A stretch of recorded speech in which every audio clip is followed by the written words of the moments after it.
अस्सलाम वालेकुम बच्चों, क्या हाल है, कैसे हैं आप लोग? खुश हैं, मज़े में हैं? चले सर इब्तिदा करते हैं आज की क्लास की। और आज की क्लास में सबसे पहले रिवाइज करेंगे जो अब तक हमने पढ़ा, फिर इंशाल्लाह अल्लाह के हुक्म से बढ़ेंगे आगे। सर अब तक हमने क्या पढ़ लिया था आज की क्लास में, जल्दी बताएं। सर हमने पढ़ा था 5 स्टेप्स में। हमने कहा पहला स्टेप कि आपके पास कॉन्ट्रैक्ट होना चाहिए। कॉन्ट्रैक्ट के 5 क्राइटेरिया थे, एक भी मीट नहीं हुआ। और अगर आपने अपने हिस्से का काम कर दिया है तो आप रेवेन्यू रिकॉग्नाइज कर लेंगे। सही है सर। और हमने कहा अगर आपको कंसिडरेशन रिसीव हुई है, नॉन रिफंडेबल है, तो ही रेवेन्यू रिकॉग्नाइज होगा। और अगर कॉन्ट्रैक्ट टर्मिनेट हो रहा है और कंसिडरेशन रिसीव हुई है, नॉन रिफंडेबल है, तो रेवेन्यू रिकॉग्नाइज कर लेंगे। सर फिर और आगे बढ़े थे और हमने पढ़ा था परफॉर्मेंस ऑब्लिगेशन क्या होती है, वो काम जिसके करने के आपको पैसे मिलते हैं। सवाल में कब परफॉर्मेंस ऑब्लिगेशन अलग होगी और कब एक मतलब एक ही होगी और कब अलग अलग होंगी, जब बायर भी उनसे अलग अलग बेनिफिट ले सके और सेलर के लिए भी वो क्या हो, अलग हो। जैसे एग्जांपल कल की क्लास में आई कि सर हमने कहा परफॉर्मेंस ऑब्लिगेशन मोबाइल है आपका, अब सॉफ्टवेयर भी मिल रहा है आपको, एंड्रॉइड भी और हार्डवेयर मतलब हार्डवेयर भी मिल रहा है, लेकिन आपने कहा सेलर के लिए तो शायद सॉफ्टवेयर जो कंपनी है, सैमसंग है, रेडमी है, कोई भी है, उसने सर हार्डवेयर की कॉस्ट अलग है और उसको सॉफ्टवेयर के पैसे अलग देने पड़े होंगे एंड्रॉइड के, गूगल वगैरह को। लेकिन आपके लिए क्या है, वो एक ही है, क्योंकि आपने कहा मैं बायर दोनों से एंड्रॉइड से अलग अलग बेनिफिट और मोबाइल से नहीं ले सकता। फिर मैं और आगे बढ़ा था और मैंने पढ़ा था कि सर हमारे पास ट्रांजैक्शन प्राइस, सबसे नोटी एरियाज के अंदर हमने कहा ट्रांजैक्शन प्राइस वो पैसे जो हमें मिलते हैं उसमें से माइनस कर दो वो पैसे जो किसी और के बिहाफ पे मिलते हैं। सर फिर मैं मजीद आगे बढ़ा, शदीद आगे बढ़ा, और मैंने मजीद और शदीद आगे बढ़ते हुए क्या देखा, मैंने देखा कि भैया हमारे पास जो है अगली चीज आई थी, 4 तरह की उसमें शरारतें थी। नॉन कैश कंसीडरेशन, उसको फेयर वैल्यू पर रिकॉर्ड करना है जो कंसीडरेशन मिल रही है। हाँ अगर उसकी फेयर वैल्यू नहीं निकल सकती तो सर्विस की फेयर वैल्यू। फिर मैं और आगे बढ़ा और मैंने क्या रिकॉर्ड किया, जल्दी बताएं। हमने कहा कंसीडरेशन पेएबल टू कस्टमर, उसको किस पे रिकॉर्ड करना है, हमने जो नेट पे आपको रिकॉर्ड करना है। तीसरे केस में हम आगे बढ़े और हमने क्या पढ़ा, हमने कहा वेरिएबल कंसीडरेशन। वेरिएबल कंसीडरेशन का मतलब ये होता है कि आपको मोस्ट लाइकली पे भी जाना पड़ सकता है और एक्सपेक्टेड भी। मोस्ट लाइकली पे कब जाओगे, जब आउटकम्स कम होंगे, या तो पास या फेल। एफआर में गोल्ड मेडल आएगा नहीं आएगा, आएगा या नहीं आएगा। एक्सपेक्टेड वैल्यू बहुत सारे आउटकम्स हो सकते हैं, मतलब 2-3 से ज्यादा आउटकम्स हैं। सर आसान 5 दिन पहले कोर्स खत्म करा देंगे, सर आसान 10 दिन बाद कोर्स खत्म कराएंगे, सर आसान 15 दिन पहले करा देंगे। सही है ये। फिर आगे बढ़ा और हमने पढ़ा सिग्निफिकेंट फाइनेंसिंग कंपोनेंट। आपने कहा कब होगा, जब आपने कहा कैश प्राइस और उसके अंदर फर्क होगा। सही है सर। और टाइम पीरियड भी ज्यादा होगा। सही है सर। उसने कहा अगर 1 साल का ही पीरियड है और कैश प्राइस और उसके अंदर फर्क नहीं है तो सिग्निफिकेंट फाइनेंसिंग कंपोनेंट नहीं। और ऐसा भी हो सकता है सिग्निफिकेंट फाइनेंसिंग कंपोनेंट ना हो क्योंकि आपने कहा कि आप एडवांस में पैसे ले रहे हो फाइनेंसिंग रीजन के अलावा। जैसे कि हमने एक एग्जांपल पढ़ी थी कि साइकोलॉजिकल बेनिफिट के तहत ले रहा था कि लोगों से एक साथ अमाउंट ले लो तो वो सर्विसेज को इतना यूज नहीं करते। सही है सर। सर फिर मैं और आगे बढ़ा, मैंने पढ़ा था वॉल्यूम डिस्काउंट इंसेंटिव भी। मैंने कहा उसके अंदर क्या होता है, भैया आप रेट्रोस्पेक्टिवली प्राइस कम कर देते हो और डिफरेंट लायबिलिटी रिकॉर्ड कर लेते हो। सर फिर मैं और आगे बढ़ा और मैंने पढ़ा कि जो है आपने एलोकेशन ऑफ ट्रांजैक्शन प्राइस करना है डिफरेंट ऑब्लिगेशंस पे। आइडियली हमने कहा डिस्काउंट अगर आप देते हैं तो वो सब ऑब्लिगेशंस पे जाएगा, लेकिन अगर वो स्पेसिफाई कर दे कि डिस्काउंट का ताल्लुक किसी स्पेसिफिक ऑब्लिगेशन से तो उसी पे जाएगा। सही है सर। फिर हमने कहा स्टैंड अलोन प्राइस की बेसिस पर हम डिस्काउंट देते हैं। अब स्टैंड अलोन प्राइस नहीं निकलती तो हमने कहा 3 तरीके हैं हमारे पास। कौन कौन से? मार्केट असेसमेंट, प्रायोरिटी है, पहले नंबर पे चेक करना है मार्केट असेसमेंट। कॉम्पिटिटर तुम्हारे प्रोडक्ट की नहीं है स्टैंड अलोन प्राइस, कॉम्पिटिटर बेचता है नहीं बेचता। एग्जांपल सर आसान के लेक्चर किसी और के लेक्चर। सही है सर। फिर हमने कहा दूसरी होती है expected cost plus margin profit. सही है सर। इसके नंबर पे दूसरी। तीसरी अप्रोच है रेजिडुअल अप्रोच पे। कब जाओगे, जब 2 केसेस होंगे, हाईली वेरिएबल होगी और हमने कहा कोई पास्ट एक्सपीरियंस आपका नहीं होगा। फिर हम आगे बढ़े और हमने देखा एक एग्जांपल में जब दोनों मिक्स आ जाएं कि डिस्काउंट सब पे एलोकेट भी नहीं करना और रेजिडुअल अप्रोच भी लग रही है, वो वाला केस हमने देख लिया। ब्रिलियंट वाला देखा, उसमें हमने कहा रेजिडुअल अप्रोच नहीं निकालेंगे। फिर सर हमने एक और कॉन्सेप्ट पढ़ा था कल कि हमने कहा वेरिएबल कंसीडरेशन अगर है, फिक्स भी है और वेरिएबल ट्रांजैक्शन प्राइस, जरूरी नहीं कि वेरिएबल ट्रांजैक्शन प्राइस हर ऑब्लिगेशन पे जाए। एग्जांपल से कल मैंने आपको बात समझाई थी, एफएफआर के अंदर एक तो होता है गोल्ड मेडल, उसके अंदर लेक्चर का भी इंपैक्ट है और हैंडआउट्स का भी है। लेकिन अगर कोर्स जल्दी खत्म हो, देर से खत्म हो, इसके अंदर हैंडआउट्स का इंपैक्ट नहीं है, सिर्फ और सिर्फ किसका है, लेक्चर का है। क्या हम यहां तक सही हैं, क्लियर हैं सर? चलिए सर, अब हमारे स्टेप 4 तक हमने अल्हम्दुलिल्लाह कर लिया। अब आएंगे स्टेप 5, लेकिन उस पे आने से पहले मैं कुछ टर्म्स से आपको इंट्रोड्यूस करवाऊंगा। और मैं क्या इंट्रोड्यूस कराऊंगा मेरा बच्चा, आप लोग ऑटोमेटिकली खुद ब खुद उन टर्म्स के साथ इंट्रोड्यूस हुए हुए। सर सही बताएं कब हुए हुए, कहाँ हुए हुए? मैं आपको बताता हूँ ना, आप उन टर्म्स के साथ इंट्रोड्यूस हुए हुए हैं। कैसे, अभी बताता हूँ कैसे। FAR1, बट याद रखो मैं FAR1 में अज्यूम कर रहा हूँ तुमने IFRS 15 पढ़ा ही नहीं है, क्योंकि मुझे पता है तुम कैसे पढ़ते हो, है ना सर, याद करके जाते हो। बट यहां पर अब याद वाला कॉन्सेप्ट नहीं लगेगा। स्पेसिफिक टर्म्स इन IFRS 15, ये मेरे साथ साथ आपने कॉपी करना है। आज हमारा है लेक्चर 6 और हमने कहा सर लेक्चर 6 में हम पढ़ेंगे contract assets, contract costs and step 5। सही है सर, ये हम बातें पढ़ रहे हैं। मैं क्यों लिखता हूं, ताकि सर जो अब मैंने बंदे को कहा है, जो बंदा पोर्टल पे लगाए और जो यूट्यूब पे लगाए, वो कोशिश ये करे कि लिख देगे किसमें हमने क्या पढ़ा है।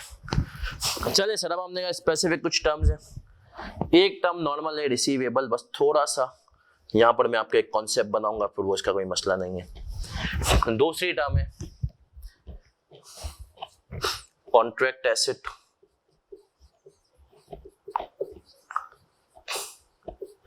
तीसरी टर्म है कॉन्ट्रैक्ट कॉस्ट और चौथी टर्म है हमारे पास कॉन्ट्रैक्ट लायबिलिटी। और हमने कहा कॉन्ट्रैक्ट कॉस्ट को मैं मजीद 2 हिस्सों में तोड़ दूंगा। Cost to obtain a contract और cost to fulfil performance obligation.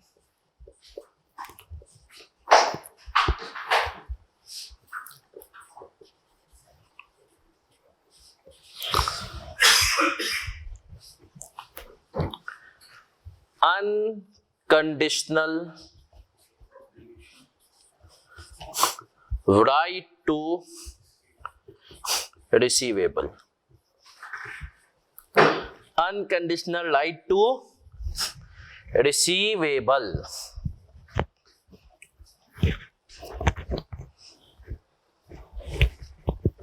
Contract asset, conditional right to receivable,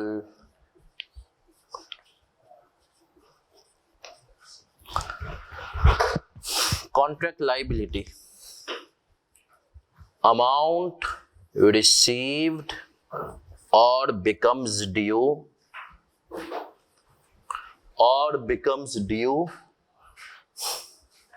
before satisfaction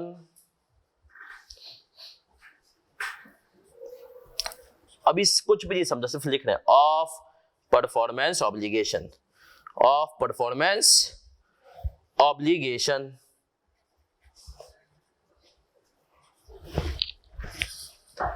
चले सर आते, हमने कहा हम आए पहली चीज रिसीवेबल।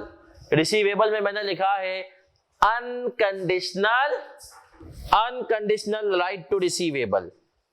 कॉन्ट्रैक्ट एसेट में लिखा है conditional right to receivable. Contract cost के अंदर लिखा है cost to obtain a contract, cost to fulfil performance obligation. Contract cost में 2 चीजें आती हैं। और कॉन्ट्रैक्ट लायबिलिटी में मैंने लिखा है अमाउंट रिसीव्ड और बिकम्स ड्यू। अमाउंट इसको पूरा लिख लेते हैं, रिसीवेबल नहीं है, अमाउंट रिसीव्ड और बिकम्स ड्यू।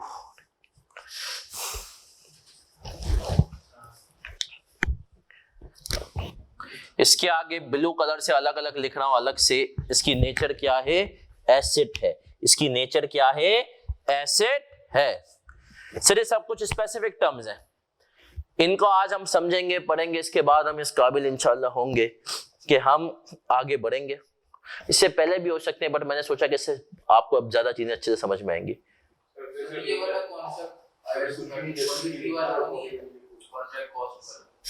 IAS नहीं, IAS अब मैं आपको बताता हूँ रिसीवेबल क्या होता है।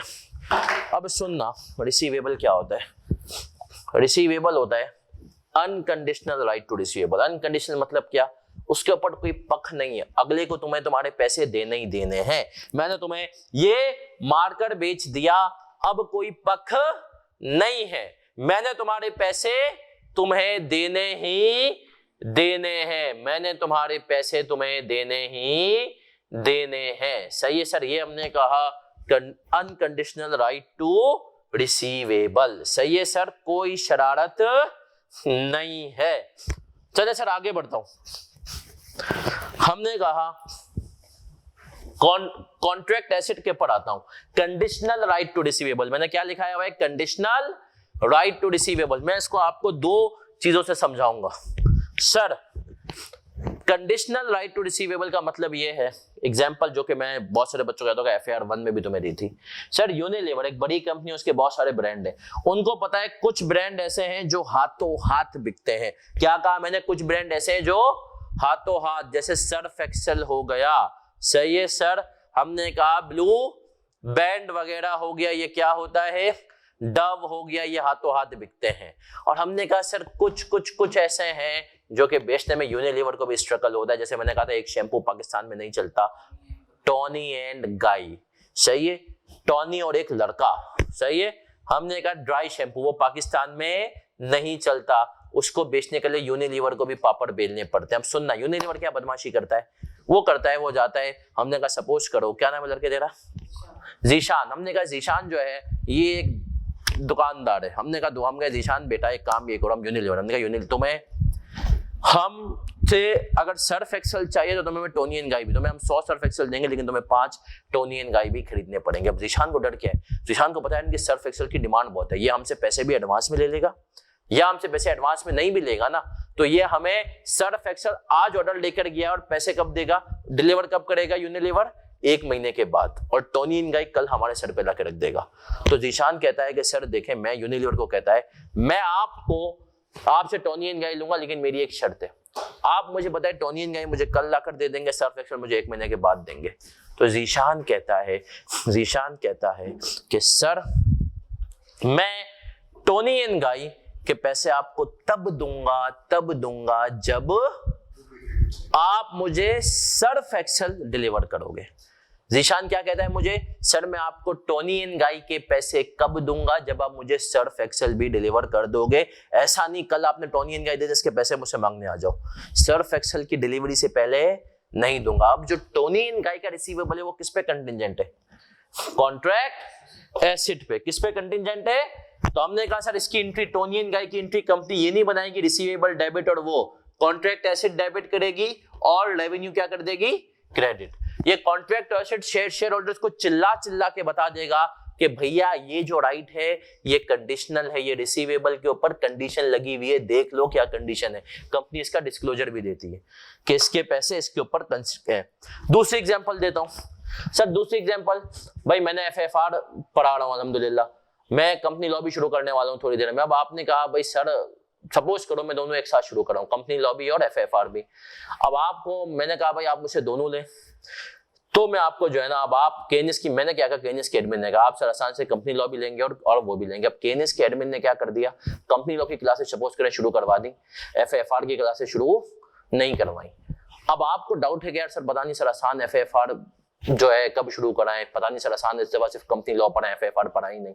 तो आप क्या करेंगे, आप केनिस के एडमिन को कहेंगे देखो भाई तुमने हमने कंपनी लॉ की क्लासेस देना शुरू कर दी है, लेकिन जब तक सर आसान की FFR की क्लासेस शुरू नहीं होंगी हम तुम्हें पैसे कंपनी लॉ के भी नहीं देंगे। तो अब कंपनी लॉ की जो केनिस की फीस रिसीवेबल है वो किसके ऊपर बेस्ड हो गई, FFR के ऊपर। तो कॉन्ट्रैक्ट एसेट क्या होता है, जिसकी रिकवरी किसी चीज के ऊपर। अब सर ये सुनिएगा, कॉन्ट्रैक्ट एसेट, मुझे एक एग्जांपल अब तुम लोग बताओगे। सर ये हो सकता है यूनिलीवर मेरे पास आया और यूनिलीवर ने मुझे कहा कोई ऐसा प्रोडक्ट मुझे बताओ यूनिलीवर का जो नहीं चलता हो टोनी एंड गाई के अलावा। खवातीन बता देंगी, खवातीन आप लोग थोड़ा बता दें, कौन सा?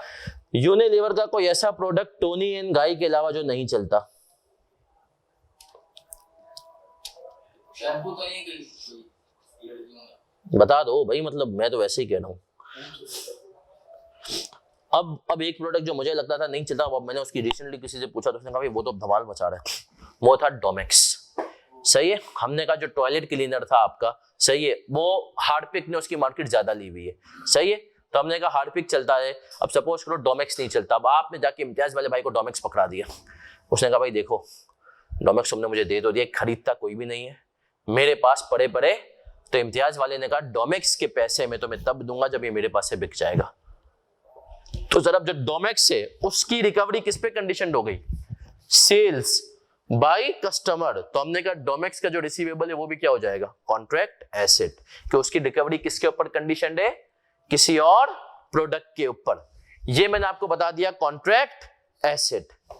फिर हमने पास अगली चीज क्या है? Contract cost. इसके अंदर कितनी चीजें? Cost to obtain, cost to fulfil performance obligation. ये क्या चीज है? इसके ऊपर आते हैं। 1 मिनट अजान का ब्रेक ले लेते हैं, 1 मिनट अजान का ब्रेक ले लेते हैं।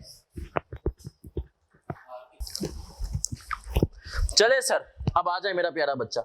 हमने कहा सर कॉन्ट्रैक्ट कॉस्ट क्या होती है? बड़े गौर से सुनना sir. Cost to obtain a contract, इसका कॉन्सेप्ट सिमिलर है एक तरह से प्रीपेड का।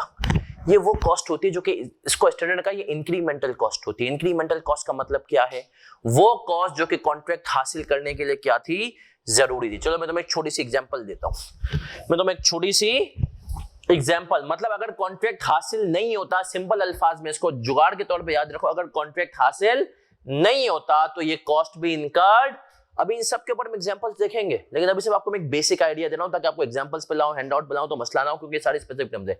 Cost to obtain a contract, अगर कॉन्ट्रैक्ट हासिल नहीं होता तो हम क्या करते? ये कॉस्ट भी इनकर्ड नहीं करते। कॉन्ट्रैक्ट के हासिल होने पे ये डिपेंडेंट थी। हासिल हुआ है तो हुआ है, कॉन्ट्रैक्ट को हमने बिड किया इसके ऊपर डिपेंडेंट नहीं थी। अब सुनना सर, एग्जांपल देता हूं। मेरी फर्म के पास भाई हैदराबाद का एक असाइनमेंट आया, उसने कहा भाई हमें असाइनमेंट कर दो, एग्जांपल ले रहा हूं। हमने कहा अच्छा भाई आप क्या करोगे? उसने कहा भाई हम असाइनमेंट है, और असाइनमेंट के लिए उन्होंने कहा देखो अब याद रखना कि उस कंपनी ने कहा कि आपने हमें एक तो प्रपोजल बनाना है। मैंने क्या किया भाई? प्रपोजल बनाया, उसके ऊपर अपनी एक कॉस्ट लगाई, अपने बच्चों को लगाया, कुछ और लोगों से मैंने सर्विसेज लिया, अच्छा लोगो शोगो बना के उनको असाइनमेंट दिया। उसकी कॉस्ट आ गई हैदराबाद के असाइनमेंट की कितनी? 10,000। सही है सर, कितनी कॉस्ट आ गई? 10,000। फिर मैंने कहा सर अगली इंपॉर्टेंट चीज क्या है? मैंने कहा कि भैया ये तो मैंने कहा प्रपोजल मेकिंग कॉस्ट थी। फिर मैंने कहा सर अगली चीज थी कि मुझे उसको डिलीवरी करने जाना था। मैं 3 लोग, हम लोग गए हैदराबाद बाई रोड, हमने कहा 3,000 का हमारी आ गई ट्रेवलिंग कॉस्ट। ठीक है सर, कितना हो गया? 13,000। फिर हमने कहा कि यार जिस बंदे ने हमें वो असाइनमेंट रेफर किया था, सही है, ऑडिट फर्म में, हर फर्म में, मेरी फर्म में, हर फर्म में चलता है रेफरल, कि अगर आप कोई फर्म को क्लाइंट देते हैं तो क्लाइंट कहते हैं फर्म कहती है, छोटी फर्म्स, बड़ी फर्म्स नहीं, छोटी फर्म्स जो है वो कहती हैं भाई हम आपको 10%, 15% जो भी फीस होगा ना उसका देंगे। एक बंदे ने भाई मैंने उसको रेफर किया था, उसको मैंने कहा कि मैंने उसको एक तरह से रेफरल करना है, अगर मुझे कॉन्ट्रैक्ट मिलता है तो उसने कहा देखो भाई अगर तुम्हें कॉन्ट्रैक्ट कुछ भी मिले, लाख का मिले, 1.5 लाख का मिले, मुझे कितने दे देना? 5,000। सही है सर। अब हमने कहा सर यहाँ पर 3 तरह की कॉस्ट है। प्रपोजल मेकिंग, मुझे बताओ अगर मुझे कॉन्ट्रैक्ट नहीं मिलता तो भी ये कॉस्ट आएगी? हाँ सर आएगी। अगर भाई मैंने तो ये प्रपोजल दिया ना, कॉन्ट्रैक्ट नहीं मिला तो भी ये कॉस्ट आएगी। ट्रेवलिंग, मैं प्रपोजल डिलीवर करने गया था, काम करने, तब भी ये ट्रेवलिंग की कॉस्ट आती? हाँ सर। क्या ये कॉस्ट जो है अगर मुझे प्रपोजल नहीं मिलता तो मुझे किसी को रेफरल देना पड़ता? नहीं।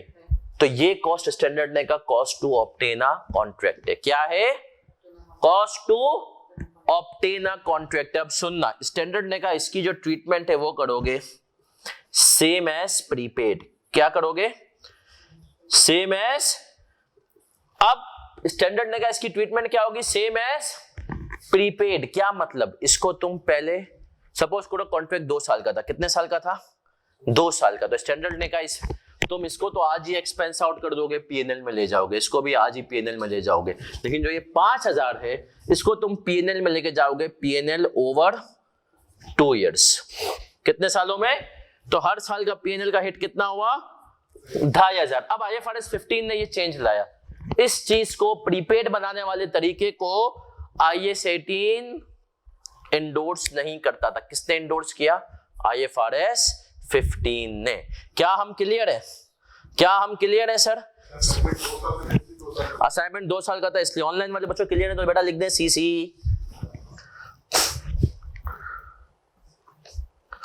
चले सर, फिर मैं आगे आऊंगा।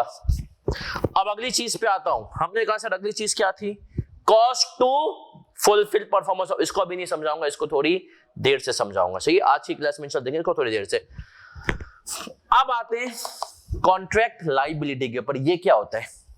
अमाउंट रिसीव्ड और becomes due before satisfaction of performance obligation. क्या कहा? अमाउंट रिसीव्ड और बिकम्स ड्यू बिफोर, मतलब अगर आपको किसी ने एडवांस दे दिया ना कस्टमर ने, और आपने अपने हिस्से का काम नहीं किया, तो बचपन में आप लिखते थे एडवांस फ्रॉम कस्टमर क्रेडिट। अब क्या लिखोगे? अब आप लिखोगे कॉन्ट्रैक्ट लायबिलिटी। सही है सर। अब आओ एक और इंपॉर्टेंट चीज। सर यहां पर एक वर्ड लिखा है अमाउंट रिसीव्ड और बिकम्स ड्यू। इस ड्यू का मतलब क्या है? सर देखिए, हम दुनिया अलग है। इसने कहा देखो पहले होता था कि भाई ड्यू व्यू, अब इसने कहा एक बात सुनना कि भाई अगर, अब जैसे मैं सी इंस्टीट्यूट की बात करता हूँ, केएनएस की हमने कहा फीस है 20,000 रुपए। केएनएस ने कहा अभी सर आसान ने आपको क्लास से, केएनएस की क्या बात करूं सर, मतलब कराची की तो मार्केट बिल्कुल ही अलग है, लाहौर की मार्केट बिल्कुल ठीक है। और मैं कहता हूँ लाहौर की मार्केट इसलिए ठीक है क्योंकि वहां के लोग थोड़े से दीन में हैं, ज्यादा दीन में है, तो अल्लाह ने उनकी बड़ी मदद की हुई है। सही है सर, नेचुरल है। तो लाहौर में भी कुछ जो मशहूर कॉलेज वगैरह है सर, वहां पर जो है ना फिजिकल क्लास में ये कॉन्सेप्ट ही नहीं कि तुम डेमो लो। वहां पर फिजिकल क्लास में बेटा, अगर कैफ की बात करूं, मार्च बैच है ना, मार्च 22, तो उसके जो है जुलाई 21 में एडमिशन क्या हो जाते हैं? क्लोज हो जाते हैं। क्या हो जाते हैं? जुलाई 21 में एडमिशंस क्लोज हो जाते हैं। तो अब होता क्या है सर, सुनिएगा। अब वो इंस्टीट्यूट है, सपोज करें लाहौर का इंस्टीट्यूट है, हमने कहा हम बात कर लेते हैं राइस की। अब राइस ने एक बच्चे को कहा था देखो भाई 5 जुलाई तक फीस दे देना। क्या कर देना? 5 जुलाई को फीस दे देना। एग्रीमेंट हो गया, बच्चे से फॉर्म लेके गया, बोला 5 जुलाई को फीस दे जाओगे। सही है, तो सही है, तुम्हारा एडमिशन वगैरह हो गया। सही है। क्लासेस शुरू होंगी सितंबर के एंड में। अब 5 जुलाई को सपोज करो बच्चा किसी दिन नहीं आ सका। 5 जुलाई को बच्चा किसी दिन किसी वजह से नहीं आ सका, भाई कोई भी वजह थी। हमने कहा अब राइस की मैनेजमेंट जो है वो IFRS 15 के हिसाब से एक एंट्री बना देगी, receivable debit contract liability credit. बोलते तुम्हें पैसे मिले नहीं है, लेकिन एज पर कॉन्ट्रैक्ट आज के दिन तुम्हारा हक एस्टेब्लिश हो गया है कि तुम्हें ये पैसे मिल जाने चाहिए। और ये पैसे क्या होंगे? Non refundable. क्या होंगे? Non refundable. बच्चे को कह दिया बेटा ये पैसे क्या है तुम्हारे, कॉन्ट्रैक्ट के हिसाब से तुम्हें देने ही देने, नहीं दिए तो हम राइस की मैनेजमेंट का तुम घर पे तुम्हारे पुलिस भेजेंगे। क्या करेंगे? पुलिस भेज देंगे पैसे, क्योंकि कॉन्ट्रैक्ट हो चुका है। बच्चे ने सीट रिजर्व रखा है, उन्होंने कहा तुम्हारी वजह से हमने बहुत सारे बच्चों को मना कर दिए, तो अब ये पैसे तो तुम क्लास से लो ना लो देने। तो अब स्टैंडर्ड ने कहा कि कॉन्ट्रैक्ट लायबिलिटी में याद रखना जरूरी नहीं है कि पैसे मिल जाए, हो सकता है पैसे ड्यू हो जाए। एस पर अभी हम इसकी एग्जांपल करेंगे तो आप बेफिक्र हो जाएं, आपको अच्छे से समझ में आ जाएगा। तो सर क्या हम क्लियर हैं? मेरा बच्चा यहां तक हम क्लियर हैं? ये जो हमने सिवाय इसके अलावा जो चारों बातें पढ़ी हैं, जल्दी से अगर क्लियर हैं तो बोल दे CC, क्योंकि सर आज की क्लास का एक अच्छा पोर्शन इनके ऊपर लगने वाला है।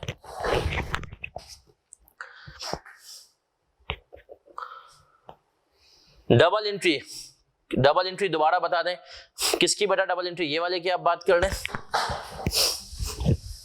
या वो वाली? कॉन्ट्रैक्ट एसेट रेवेन्यू हमने कहा अपना P&L। अच्छा ये वाली सर देखें, अच्छा इसकी अब लास्ट की, अच्छा इसकी बात करें ये, अच्छा इसका ये इसकी मैं कॉन्ट्रैक्ट लायबिलिटी। सर देखें एक तो होता है मुझे आज आपने एडवांस पैसे दे दिए, आपने आज मुझे एडवांस पैसे दे दिए, मैंने एंट्री बना दी bank debit receivable revenue contract liability credit. मैंने अभी आपको क्लासेस नहीं दी, मैंने आपने मुझे आज पैसे दे दिए अभी हमारी क्लासेस, मैंने कहा बैंक डेबिट और मैंने अपना कॉन्ट्रैक्ट लायबिलिटी क्रेडिट कर दिया एडवांस फ्रॉम कस्टमर। सिंपल सी बात है। दूसरा केस दे रहा हूं सर अब बड़े हो गए हम थोड़े, स्टैंडर्ड ने कहा देखो जरूरी नहीं है कि अगला तुम्हें आज पैसे दे दे, कॉन्ट्रैक्ट में लिखा है कि अगले को तुम्हें 5 तारीख तक पैसे दे देने हैं और वो पैसे तुम उसको वापस नहीं करोगे। और कॉन्ट्रैक्ट का मतलब है वो बाइंडिंग कॉन्ट्रैक्ट है, अगला फिर नहीं सकता कि भाई मैं तो इससे काम ही नहीं करा, कॉन्ट्रैक्ट हो चुका है कि तुम्हें सर आसान से क्लासेस लेनी है। अब हमने तुम्हें कहा था भैया आज 10 दिसंबर है, तुम 10 दिसंबर को जो है ना आकर पैसे दे देना, फीस जमा करा देना, तुम नहीं आए, सपोज आज 10 दिसंबर है, तुम नहीं आए, तुमने हमें पैसे नहीं दिए, तो केनेस कहेगा अब हम एंट्री बना देंगे receivable debit, contract liability credit, क्योंकि कॉन्ट्रैक्ट के हिसाब से पैसे लेने का हक स्टैब्लिश हो गया, अनकंडीशनल हक है, तो ये क्या हो जाएगा रिसीवेबल। और अभी हमने परफॉर्मेंस ऑब्लिगेशन नहीं दी तो क्या रिकॉर्ड करेंगे, कॉन्ट्रैक्ट लायबिलिटी, अमाउंट रिसीव्ड और becomes due before satisfaction of performance obligation. Question number 31, इसके ऊपर चाहो तो लिख भी लो, क्वेश्चन नंबर 31, ये हमें क्वेश्चन नंबर 31 क्लियर करेगा कि इसके अंदर हम कहना क्या चाहते हैं। सही है सर? कंपनी के अंदर तो अब भी कॉर्पोरेट लायबिलिटी तो नहीं आता कहीं, बेटा कंपनियां सही से फॉलो नहीं करती हैं, कंपनियां सही से, और ऑडिटर भी बोलता है जाने दो।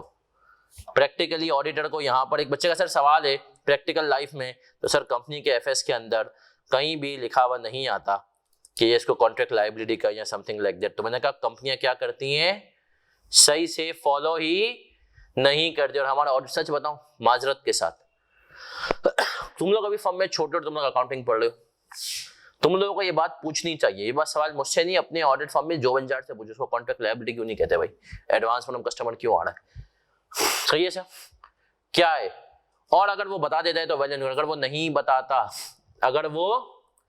नहीं बताता तो तुमको एक और तरीका बता रहा हूं, पार्टनर के पास डिस्कस कर दो, पार्टनर के सामने डिस्कस कर दो। बस ये बात याद रख लेना कि अगर खुदा ना खास्ता जॉब इंचार्ज की हट गई तो तुम्हारी हालत टाइट है। सही है सर?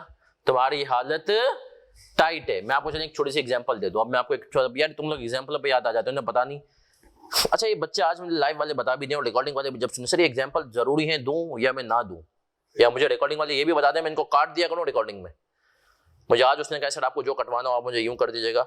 चले सर, तो ऑनलाइन वाले बच्चे बता दें। चले सर बाबा ऑनलाइन वाले। अब सर सुनिएगा, मैं आपको एक अपना प्रैक्टिकल वाक्य, एक क्लाइंट था, आज भी पता नहीं फर्ग्यूसन के पास है नहीं है, सेक्शन बी के पास, Asian consumer care Dabur Pakistan जिसको कहते हैं।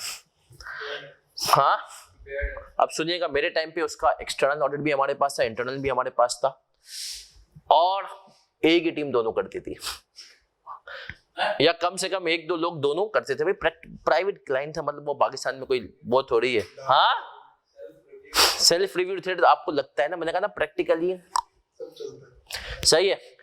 जो सबसे ज्यादा, जो मैं बताऊं फर्ग्यूसन के अलावा जो सबसे ज्यादा फर्म्स नुकसान करती है ना, वो तुम्हारा होता है फेमिलियरिटी थ्रेट।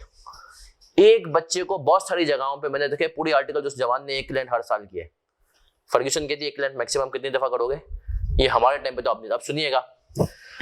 अब सर उसका इंटरनल ऑडिट चल रहा था, पॉइंट्स निकालने एग्रीमेंट्स पढ़ो। मैंने देखा कि भाई इन्होंने CSD कैंटीन, ये तो मैं सिखा रहा हूँ चीजें, देखो इन्होंने कैंटीन स्टोर डिपार्टमेंट के साथ वादा किया हुआ था कि हम सबसे कम रेट में पाकिस्तान में तुम्हें बेचेंगे।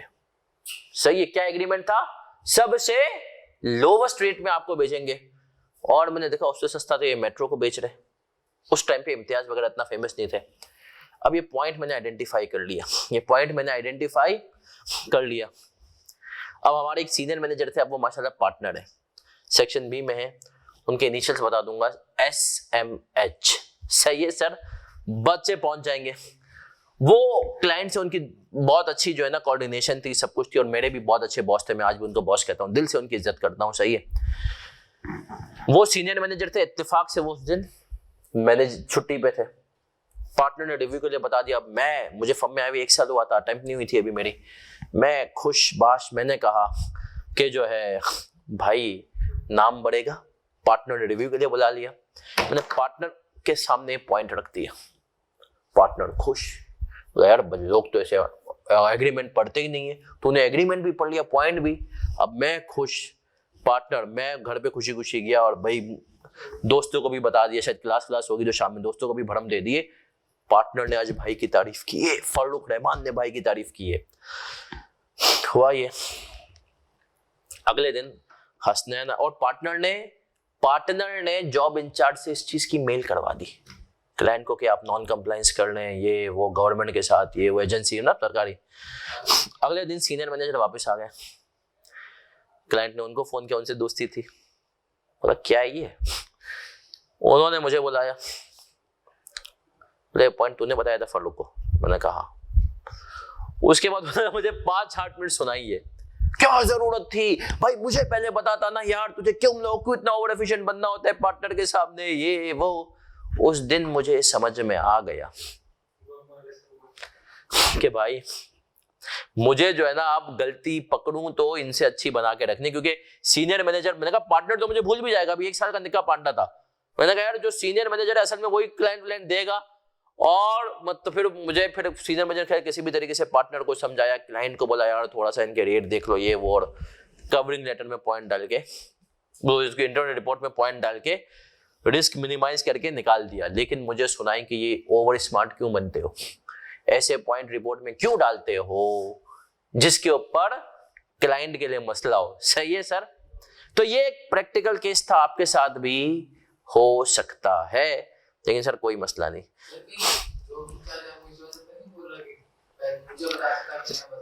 नहीं जॉब इंचार्ज नहीं, वो तो जॉब इंचार्ज को तो पार्टनर ने कह दिया ईमेल कर, उसने ईमेल भी कर दिया, पार्टनर को थोड़ी मना कर सकते हैं। हाँ सर होता है, आपको मैं अभी आगे जाके बताऊंगा कब आपको जॉब इंचार्ज जो है वो आपका क्रेडिट खाने की कोशिश करेगा। सही है सर, आए सर, अब हम आगे आ रहे हैं, कॉन्ट्रैक्ट एसेट में आपको बता चुका हूं क्या होता है, कंडीशनल राइट टू रिसीवेबल। अब हमने कहा हम आगे, और हमने कहा हम आपको बता रहे हैं कॉन्ट्रैक्ट लायबिलिटी। आए हाय हाय, पर चले कॉन्ट्रैक्ट एसेट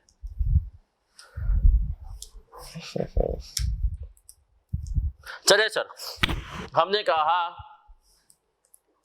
हम आ रहे हैं कॉन्ट्रैक्ट एसेट। सही है, और हमने कहा कॉन्ट्रैक्ट एसेट्स हमारे पास क्या होते हैं। पेज नंबर पे मैं आपको रिक्वेस्ट करूंगा, आप लोग आएंगे, पेज नंबर है भाई ये 6 ऑफ 7 पे आ जाए। कॉन्ट्रैक्ट एसेट क्या होता है, इसने कहा हमें an entity's right to consideration in exchange for goods or services that it has transferred to a customer when the right, somebody का page number 6, when the right is conditioned on something other than passage of time। हमने कहा अगर आपका जो है right to है वो किसी ऐसी चीज पे कंडीशन है सिवाय टाइम के। टाइम का मतलब क्या होता है भाई, 90 दिन का अगर तुम्हारा रिसीवेबल है तो वो रिसीवेबल ही रहेगा। ये टाइम के ऊपर तुम्हें रिसीवेबल 90 दिन तक नहीं मिलेगा, ये रिसीवेबल ही है। कॉन्ट्रैक्ट एसेट का मतलब क्या है, टाइम के अलावा किसी और चीज के ऊपर कंटिंजेंट हो। फिर कह रहा है a contract asset is reclassified as a receivable when the supplier's right to consideration becomes. Sir हमने जो एग्जांपल दी थी उसके अंदर मैं आपको बता रहा हूं, जैसे अगर हम सर्फ एक्सेल डिलीवर कर देते तो हमने कहा टोनी एंड गाई का जो हमने रिकॉर्ड किया हुआ था कॉन्ट्रैक्ट एसेट, उसको क्रेडिट करते और रिसीवेबल को क्या कर देते, डेबिट। ठीक है सर, तो कॉन्ट्रैक्ट एसेट आपने पढ़ लिया। चलिए सर अब आते हैं कॉन्ट्रैक्ट लायबिलिटी भी पढ़ लेते हैं। हमने कहा सर कॉन्ट्रैक्ट लायबिलिटी आ रहा है, entity is obligation to transfer good और services to a customer for which the entity, इसी पेज पे आ रहा है, सही है ऊपर, the entity has received consideration or the amount is due from the customer। सही है sir, amount is due from the customer को फिर explain किया जा रहा है। A contract might require payment in advance or allow the supplier a right to consideration that is unconditional or receivable before it transfer a good or service to the customer। In these cases, supplier presents the contract as a contract liability when the payment is made और the payment is due.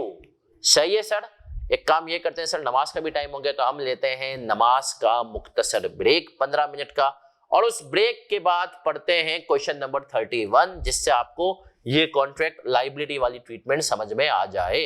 नमाज का break है 15 minute का मेरा बच्चा। Sir बताता हूँ sir, देखिए कॉन्ट्रैक्ट, एक बच्चे का सवाल आया है कि कॉन्ट्रैक्ट एसेट का सेकंड पार्ट फिर बता दें। ये कह रहा है देखो भाई कॉन्ट्रैक्ट एसेट होगा, अभी सवाल में खड़ी आई थिंक सवाल नंबर क्वेश्चन नंबर 32 है, चाहो तो लिख लो।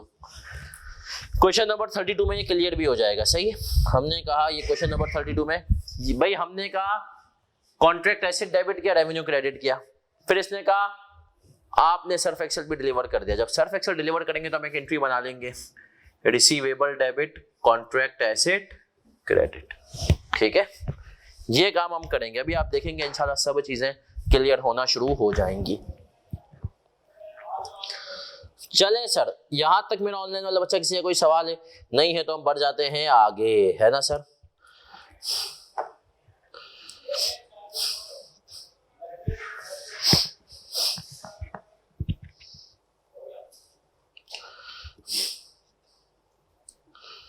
चलें सर, बढ़ते हैं आगे। दूसरा वाला हैंड आउट जो हमारा सवालों वाला हैंड आउट है, जो हमारा किसमें सवाल है? सवालों वाला हैंड आउट है।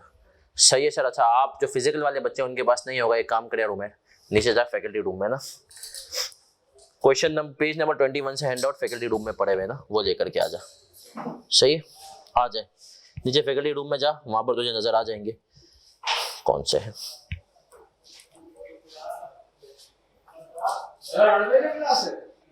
कभी नहीं आ जाए सर, कोई 8 बजे तक नहीं है। क्लास का टाइम कम नहीं होगा जब तक मैं ना चाहूं। चलें सर,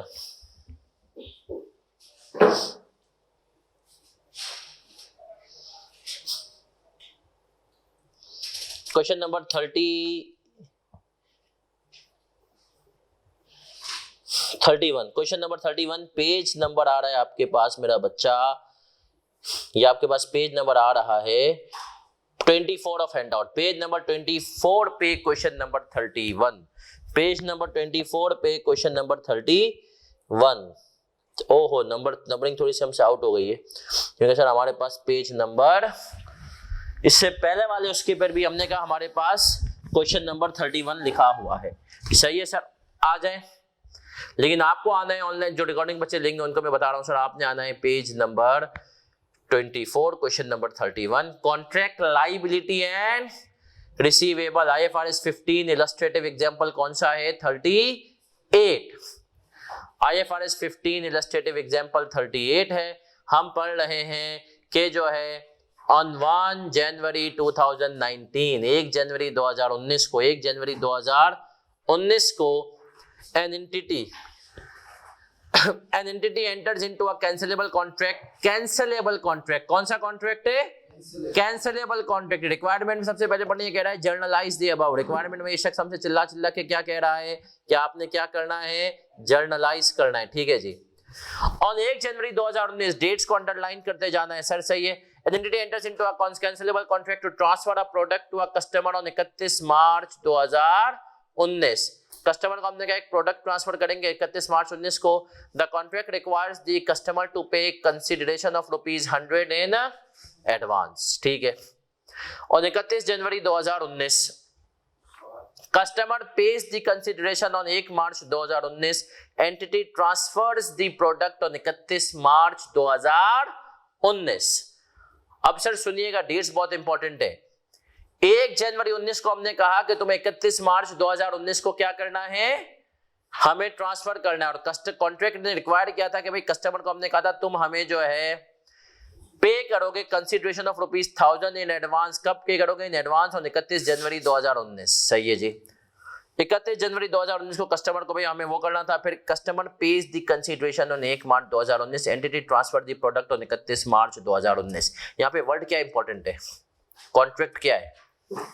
कैंसिलेबल है। कॉन्ट्रैक्ट क्या है? कैंसिलेबल है। अब ये वर्ड बहुत इंपॉर्टेंट है, कैंसिलेबल। और देखोगे तो सिनेरियो बी में अगर देखो तो कॉन्ट्रैक्ट क्या है? Non contract. हमने कहा सिनेरियो बी में सर क्या है? नॉन कैंसिलेबल है। तो हमने कहा सर इसका मतलब ये है कि जो कॉन्ट्रैक्ट ए है, इसका मतलब ये है जो कॉन्ट्रैक्ट ए है वो हमारा कैंसिलेबल किस तरीके से होगा? जी सर आए, अब सबकी तवज्जो बोर्ड पे। कॉन्ट्रैक्ट ए की पहले हम एंट्री बनाएंगे,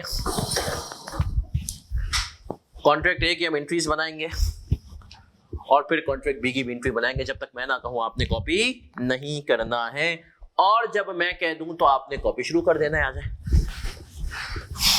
सर। सबसे पहले मैं सिर्फ आपको समझाने के लिए कर रहा हूं, पेपर में भी आप चाहें तो रफ वर्क में ये काम कर सकते हैं। हमने कहा क्वेश्चन नंबर 31 गलती से 2 दफा आगे हमने का पेज नंबर 24। टाइमलाइन बना दे। टाइमलाइन पेपर में नहीं बनानी, समझाने के लिए मैं आपको बना रहा हूं, लेकिन अगर आपको लगता है आप कंफ्यूज होंगे तो बना सकते हैं। 1 जनवरी 19 को कौन सी डेट है? कॉन्ट्रैक्ट है ना सर। फिर आगे आए सर 31 जनवरी को हमने का अमाउंट ड्यू हो जाना था, ऐसा ही है, मानते हो इस बात को? और हमने कहा सर इसके बाद हम आए कस्टमर को हमें पेमेंट कब की? कस्टमर ने हमें पेमेंट की 1 मार्च 19 को, और हमने उसको गुड्स कब डिलीवर किए? 31 मार्च 19। या ये इसकी एग्जांपल है, सही है सर। ये मैंने आपके सामने एक मेरा बच्चा टाइमलाइन बना दी कि ये काम इस दिन होना चाहिए था, पेपर में आपको नहीं करना था, ठीक है सर। अब आए सर एक कॉन्ट्रैक्ट कौन सा है? कैंसिलेबल। ये सिनेरियो ए है ना, हमने कहा ए का मतलब है कैंसिलेबल। अब जरा इसमें लॉजिकली अपना दिमाग दो, जहां फंसो ना अकाउंटिंग में लॉजिक लगाना, सही है सर। 1 जनवरी 19 को अभी सिर्फ कॉन्ट्रैक्ट हुआ है, क्या मुझे कोई एंट्री बनानी चाहिए? नहीं। मैंने कहा 1 जनवरी 19 को नो एंट्री, ठीक है सर। कॉपी नहीं। आगे बढ़ा 31 जनवरी 19 को, इस केस में क्या मुझे कोई एंट्री बनानी चाहिए? कितने लोग कह रहे हैं बनानी चाहिए इस 31 जनवरी 19 को? कितने लोग कह रहे हैं अभी उसने दिया नहीं है, इस पर कॉन्ट्रैक्ट देना था? ऑनलाइन वाले बच्चों कितने लोग कह रहे हैं बनानी चाहिए 31 जनवरी 19 को? नहीं बनानी चाहिए। क्यों? क्योंकि सर हमने कहा कैंसिलेबल है। कॉन्ट्रैक्ट क्या है? अगला बंदा कभी भी कैंसल कर सकता है, तो हमने कहा नहीं बनेगी। आगे बढ़े 1 मार्च को उस शख्स ने वाकई में पैसे दे दिए, अब एंट्री बताऊंगा। Yes sir. Cash debit contract liability कितने से? 1000 से। मानते हो इस बात को? नहीं सर, उसने कहा एडवांस ही ना 1000 उसने हमें दे दिया होगा ना, सही है। पेज दी कंसीडरेशन मतलब इसने 1000 हमें दे दिया, सही है सर। फिर आ गया एडवांस में देने थे 1000, और मैंने कहा सर मैं आऊंगा, फिर आगे बढ़ूंगा, और 31 मार्च को मैं आया। मैंने कहा 31 मार्च 19 को मैंने उसको गुड्स डिलीवर कर दिए। Yes sir. क्या एंट्री बताऊंगा? कॉन्ट्रैक्ट लायबिलिटी डेबिट ते रेवेन्यू क्रेडिट। क्या इस बात से हम सब सहमत हैं? हमने कहा कितने से? 1000 से। सर क्या कॉन्ट्रैक्ट लायबिलिटी की ट्रीटमेंट क्लियर हो गई? हाँ सर। लेकिन अभी रुको जरा, अभी हम इसका पार्ट बी भी करने लगे, सही है सर। पार्ट बी भी करेंगे ताकि दोनों आप एक साथ कॉपी करें। आ जाए। क्या कह रहा है ये शख्स? कह रहा है on 1 January 2019 an entity enters into a non-cancelable contract to transfer a product to a customer on 31 March 2019. Contract requires the customer to pay consideration of ₹1000 in advance on 31 जनवरी 2019। लेकिन यहाँ पे कॉन्ट्रैक्ट अब क्या है? Customer pays the consideration on 1 March 2019, सही है जी। फिर कह रहा है entity transfers the product on 31 March 2019। Sir timeline बिल्कुल सेम है, टाइमलाइन बिल्कुल सेम है, ऐसा ये मानते हो इस बात को? तो हमने कहा सर देखें टाइमलाइन तो दोनों के केस में सेम है। यहां पर हम डाल देते हैं, लिख देते हैं पेमेंट। ये कौन सी है? पेमेंट की डेट है, और ये डिलीवरी की डेट है। फर्क क्या है? ये केस था कैंसिलेबल, कौन सा था? कैंसिलेबल, और ये अब कौन सा आ रहा है? Non cancellable.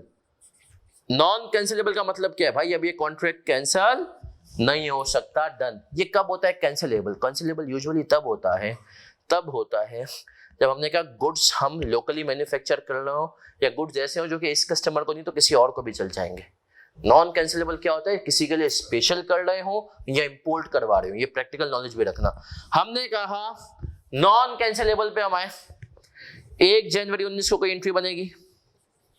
नहीं सर, कोई एंट्री नहीं बनेगी, क्योंकि हमने कहा नहीं भाई ड्यू नहीं हुआ। सर आगे बढ़ेंगे। हमने कहा कि सर क्या 31 जनवरी 19 को एंट्री बनेगी? यस सर, 31 जनवरी को एंट्री बनेगी। क्या बनेगी sir? Receivable debit contract liability, क्योंकि हमने कहा इस दिन हमारा राइट एस्टेब्लिश हो गया, और ये कॉन्ट्रैक्ट अब क्या है? नॉन कैंसिलेबल, वो कॉन्ट्रैक्ट से फिर नहीं सकता।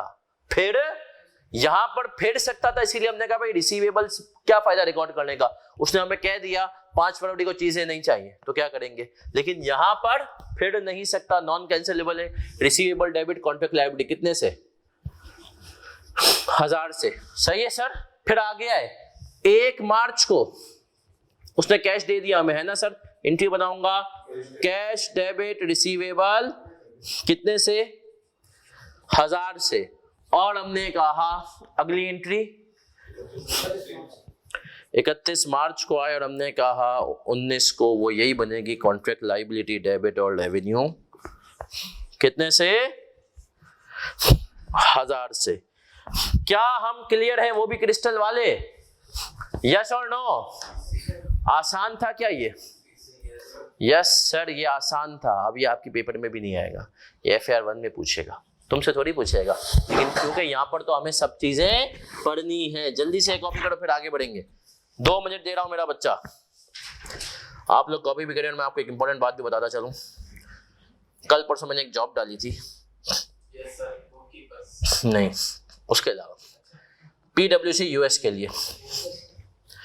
अब मसला ये हुआ, अब कुछ बच्चे ना बिल्कुल जज्बाती हैं, उन्होंने आके बोला सर देखें आप जो है ना एक तरफ बातें करते हैं कि बिग 4 मैटर नहीं करती, दूसरी तरफ आप ये भी डिस्क्रिमिनेशन वाली पोस्टें भी डालते हैं। मैंने कहा देखो यार एक बात होती है, तो किसी भी चीज़ की गुडविल अपनी जगह है, पर मैंने कहा एक जुमला याद रखना, कभी भी जिंदगी में मसला नहीं होगा। रिस्क का ताल्लुक बिग 4 से नहीं है, रिस्क का ताल्लुक बिग 4 से नहीं है। तो मैं हल्फियन कह सकता हूँ मैं बिग 4 से हूँ, मेरे साथ और भी लोग बिग 4 से हैं, लेकिन शायद मेरे 2-3 दोस्त ऐसे हैं जो कि नॉन बिग 4 से और हमसे माशाल्लाह ज्यादा कमा रहे हैं। अल्लाह उनको भी बरकत दे, हमें भी दे। अपनी अपनी उन्होंने फर्म्स बहुत पहले खोल ली और आज उनके पास माशाल्लाह 55 लोग हैं, 60 लोग हैं फर्म के अंदर। मेरे पास फर्म में अभी 9, 10, 11 लोग हैं। सही है सर। तो पॉइंट क्या है सर कि रिस्क का ताल्लुक अल्लाह ने नॉन बिग 4 में नहीं रखा है, वो अल्लाह ने कहा मेरे हाथ में। सही है सर। और आप लोग इंशाल्लाह, जब मैं तो यूं अपनी फर्म में आया ना तो मुझे तो अंदाजा हुआ कि यार वो जब देता है ना तो ये CA क्या है यार। एक जो बिजनेसमैन है ना, मैं एक ऐसे बंदे को जानता हूँ, ऐसे बंदे को जानता हूँ सर जिसके पास आज से 10 साल पहले खाने के पैसे नहीं थे, और आज उसने खालिद बिन वलीद रोड पे जेटिन के साथ शोरूम लिया है 4 करोड़ रुपए का। सही, 4 करोड़ रुपए का, वो भी कैश भी। अगला जो रियल एस्टेट वाला था बोलता है ये पागल आदमी है, क्यों, वो मेरा असल में खालू का दोस्त है। बोलता है इसलिए कि यार इसने कोई पैसे कम ही नहीं करा, उसने कहा 4 करोड़, उसने कहा डन करो। लेकिन क्यों भाई, रिस्क का ताल्लुक। और वो आदमी ऐसा, यकीन मानो कभी स्कूल के पास से भी नहीं गया, लेकिन रिस्क का ताल्लुक किसने रखा है, अल्लाह ने रखा है। तो सर हाँ, बिग 4 की एक इंपॉर्टेंस आ जाती है आपको पाकिस्तान से बाहर जॉब दिलाने में, इसमें कोई डाउट नहीं है। बिग 4 नहीं, मैं कहता हूं उसमें बिग 6, बिग 8 की आती है। बार बार कह रहा हूं सर, जिन बच्चों का बिग 4 में नहीं हो रहा, मेरी एडवाइस है अच्छी रेप्यूटेबल फर्म में आर्टिकल शुरू कर दें और क्राइम पे क्वालिफाई हो, फिर मेरे पास है, मैं इंशाल्लाह आपको 1 साल बिग 4, यकीन माने बाहर जो एक्सपीरियंस चाहिए ना जाने के लिए, वो 3.5 साल का नहीं चाहिए तो ICAP के आर्टिकलशिप है। बाहर जाने के लिए 1 साल का आपके पास किसी भी, उसको बोलते हैं ना कि टॉप 6 फर्म्स का ठप्पा होना चाहिए, बस 1 साल। कितना, 1 साल, इससे ज्यादा की जरूरत ही नहीं। और अभी तो देखो, अभी तो GD ने भी US में हायरिंग शुरू कर दी है, BDO भी कतर बहरैन में कर रहा है, सिक्योरमेंट दे रहा है। सर आहिस्ते छोटे के, जब तक आगे जाने वाले टाइम में मुझे तो अल्लाह से बड़ी उम्मीद है कि आप देखेंगे सारी फर्म्स, जितनी भी इंटरनेशनल एफिलिएशन है, सारी फर्म्स की जो ना आगे बाहर जाके हायरिंग हो रही होगी, तो उससे नहीं घबराएं। और मैं आपको सर देखें, रिस्क हो सकता है कोई इंडस्ट्री आर्टिकल्स वाला, उसने इंडस्ट्री में आर्टिकल्स की, उसको अल्लाह ने इतना रिस्क दे दिया माशाल्लाह, इंडस्ट्री में उसको तजुर्बा आ गया कि भाई बिजनेस कैसे करते हैं, वो निकल गया आगे। सर तो ये चीजें आप बेफिक्र हो जाएं, आपकी प्लानिंग अल्लाह ने आपसे अच्छी रखी हुई है। सही है सर। और आप इंसान जो बड़े होंगे ना तो आपको रियलाइज होगा कि यार अगर ये उस टाइम पे मेरा ये काम हो जाता तो मैं तो घाटे में था, मैं तो नुकसान में था। सही है सर। तो ये आप आगे जाएंगे तो आप बोलेंगे यार मैंने ये अल्लाह ने जो मुझे 6 महीने, आप यकीन माने आप कहेंगे कि अगर अल्लाह मुझे 6 महीने पहले क्वालिफाई कर देता तो यार मेरा तो नुकसान हो जाता। 6 महीने पहले रजिस्टर हुआ था।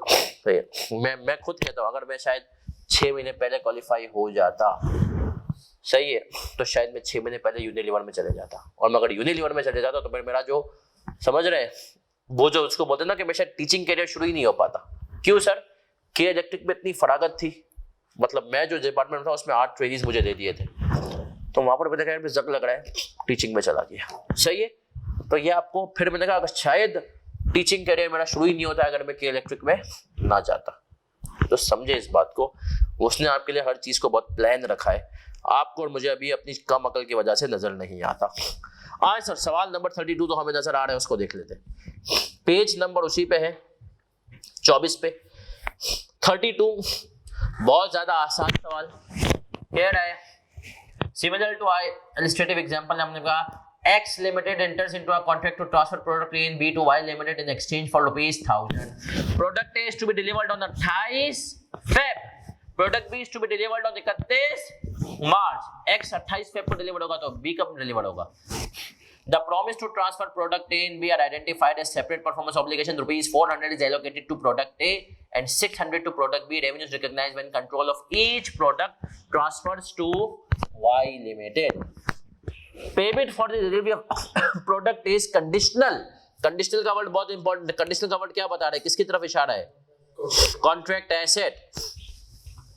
On the delivery of product B, that is the consideration of ₹1000 is due only after X Limited has transferred both product A and B to Y Limited. This means that X Limited does not have a right to consideration that is unconditional or receivable until both product A and B are transferred to Y. Journalize the above.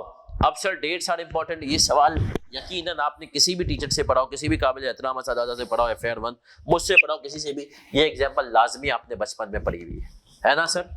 पढ़ी हुई है, लाजमी पढ़ी हुई ये example आपने, किसी और नाम से आ जाए। 32 इधर देखें सर, 28 फेब को मैंने क्या डिलीवर किया है? प्रोडक्ट ए। क्या एंट्री बनाऊंगा? कॉन्ट्रैक्ट एसेट डेबिट रेवेन्यू कितने से?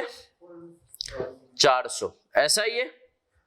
और हमने कहा सर इसके बाद प्रोडक्ट वाई मैंने कब डिलीवर किया है? 31 मार्च, 1 महीने के बाद। उस टाइम पे क्या एंट्री बनाऊंगा?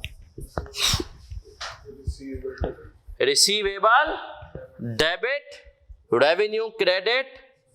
हमने कहा किसका? अब देखिए मैं कंपाउंड एंट्री भी बना सकता हूं, अलग अलग भी। कंपाउंड बना देता हूं, पूरा 1000 आ गया, रेवेन्यू 600 का, और जो ये कॉन्ट्रैक्ट एसेट यहां मुस्कुरा रहा था इसको हमने खत्म कर दिया, कितने से? 400 से। आप चाहें तो दो अलग अलग एंट्रीज भी बना सकते हैं, रिसीवेबल रेवेन्यू 600 से, फिर रिसीवेबल 400 से, और कॉन्ट्रैक्ट एसेट भी 400 से। क्या हम क्लियर है यहां पर भी भाई? पक्की बात है?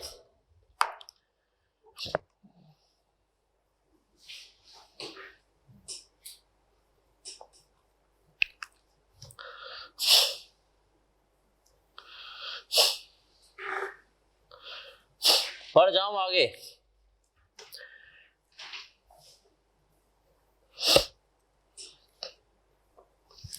जल्दी से कॉपी करें फिर आगे बढ़ते हैं।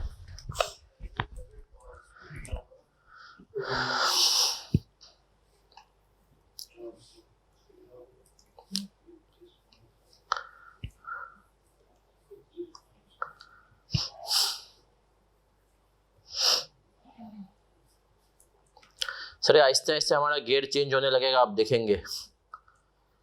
अब तक हम 3 रन्स पर ओवर के हिसाब से खेल रहे थे, अब रन रेट जा रही है 9 रन्स के हिसाब से जाना शुरू हो जाए। तो हमने कहा पहले 1-2 अच्छे शॉट लगाएंगे, फिर उसके बाद आगे ऐसे, क्योंकि सर अब देखें ये सब आपकी सारी बेस बन रही है। जब इंशाल्लाह once your base is completed, इसके बाद हमने कहा हम आगे बढ़ेंगे और हम आपको आगे लेकर जाएंगे दूसरी चीजों की तरफ। ठीक है सर?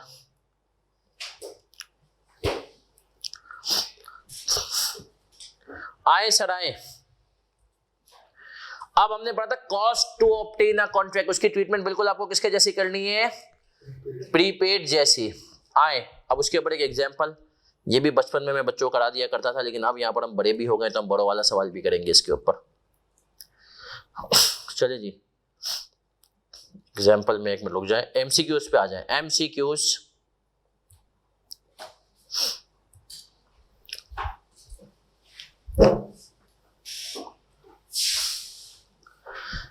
सर एमसीक्यू नंबर 13,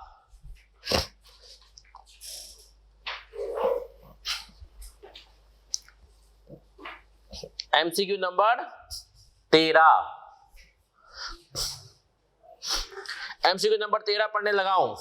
ये हम बात करें contract cost, cost to obtain a contract. क्या कह रहा है ये शख्स हमसे चिल्ला चिल्ला के, एक्स लिमिटेड, पेज नंबर है हमारा एमसीक्यू नंबर 13 का 5 of the handout. X limited wins a competitive bid to provide consulting service to a new customer. X Limited incurred the following cost to obtain the contract. Commission to sales employees for winning the contract. X Limited fees for due diligence. Due diligence क्या होती है? External legal fees. Sir due diligence क्या होती है? Feasibility study. आप लोग देखेंगे इंशाल्लाह फर्म्स, आपकी ऑडिट फर्म्स ही ड्यू डिलिजेंस भी करती हैं, सही है भाई।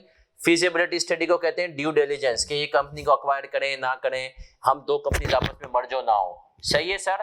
अब ये ड्यू डिलिजेंस यहाँ पे हमने कराया कि इस कॉन्ट्रैक्ट के लिए हमें बिड भी करना चाहिए या फायदा भी है या नहीं है।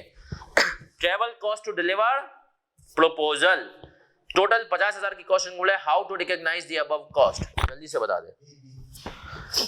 अल्फा बीटा चार्ली डेल्टा क्या है भाई? ऑनलाइन वाले बच्चों जल्दी से बता दो क्या है? बीटा। हमने कहा सर इसका सही जवाब है बीटा, और जिसका जवाब है अदर देन बीटा उसको एग्जामिनर ने घर पे आके पीटा। तो हमने कहा सर क्या एंट्री बनाऊंगा मैं? सिंपल है ना, इसकी क्या एंट्री बनेगी? सपोज करो डेट नहीं दी हुई, मैंने कहा आज हमें हुई है 1 जनवरी 2021, क्या एंट्री बनाऊंगा? सबकी तवज्जो इधर, नौजवान हो मेरी बात मानो, इधर देखो। हमने कहा हम एंट्री बनाएंगे कॉन्ट्रैक्ट कॉस्ट के नाम से, कॉन्ट्रैक्ट एसेट नहीं, इसको हम कहेंगे कॉन्ट्रैक्ट कॉस्ट। नेचर क्या है? एसेट है। देखिए आपने अपने ब्रैकेट में लिखवाया भी था इसके चार्ट में एसेट है, लेकिन एक्चुअल में इसका नाम क्या है? कॉन्ट्रैक्ट। इसको कॉन्ट्रैक्ट एसेट से अलग करने के लिए सर मैं इसको कॉन्ट्रैक्ट एसेट कह सकता हूं, कह सकते हो, लेकिन प्रेफरेबल क्या है? अब इसको कॉन्ट्रैक्ट कॉस्ट का नाम दे दो। बचपन में चल गया, सही है FAR 1 में, लेकिन अब किसका नाम देना है? कितने से? 10,000। और आपने कहा बाकी दोनों अमाउंट चले जाएंगे एक्सपेंस में, जो हो गए 40, तो सूदी दारा क्या हो गया? कितने से? 50,000। क्या हम क्लियर हैं? पक्की बात है। बैंक क्रेडिट 50,000, कॉन्ट्रैक्ट कॉस्ट 10,000 और एक्सपेंस 40,000। क्या हम क्लियर है? अब सुनिएगा सर, सपोज करो कॉन्ट्रैक्ट का टर्म था 2 साल, टर्म कितना था? 2 इयर्स। तो अब मैं 31 दिसंबर 21 को क्या करूंगा? एंट्री एक बनाऊंगा ना, क्या बनाऊंगा? एक्सपेंस को डेबिट कर दूंगा, कॉन्ट्रैक्ट कॉस्ट को कितने से? 10,000 डिवाइडेड बाई 2, 5,000। सर क्या हम क्लियर हैं? यस और नो? पक्की बात है, सही है सर, क्या हम क्लियर है? यस और नो? तो हमने कहा सर ये एंट्री बनेगी। मुझे बताओ बैलेंस शीट पे कॉन्ट्रैक्ट कॉस्ट क्या करंट एसेट में नजर आएगा हमारे पास यहाँ पे? Yes sir. अगर हम SOFP बनाएं, अगर हम SOFP बनाएं तो मुझे बताओ मेरे बच्चों, मुझे बताओ क्या एंट्री बनेगी? वो एंट्री क्या हमने क्या करंट एसेट्स में जाएंगे और हमारे पास एक चीज लिखी हुई आ रही होगी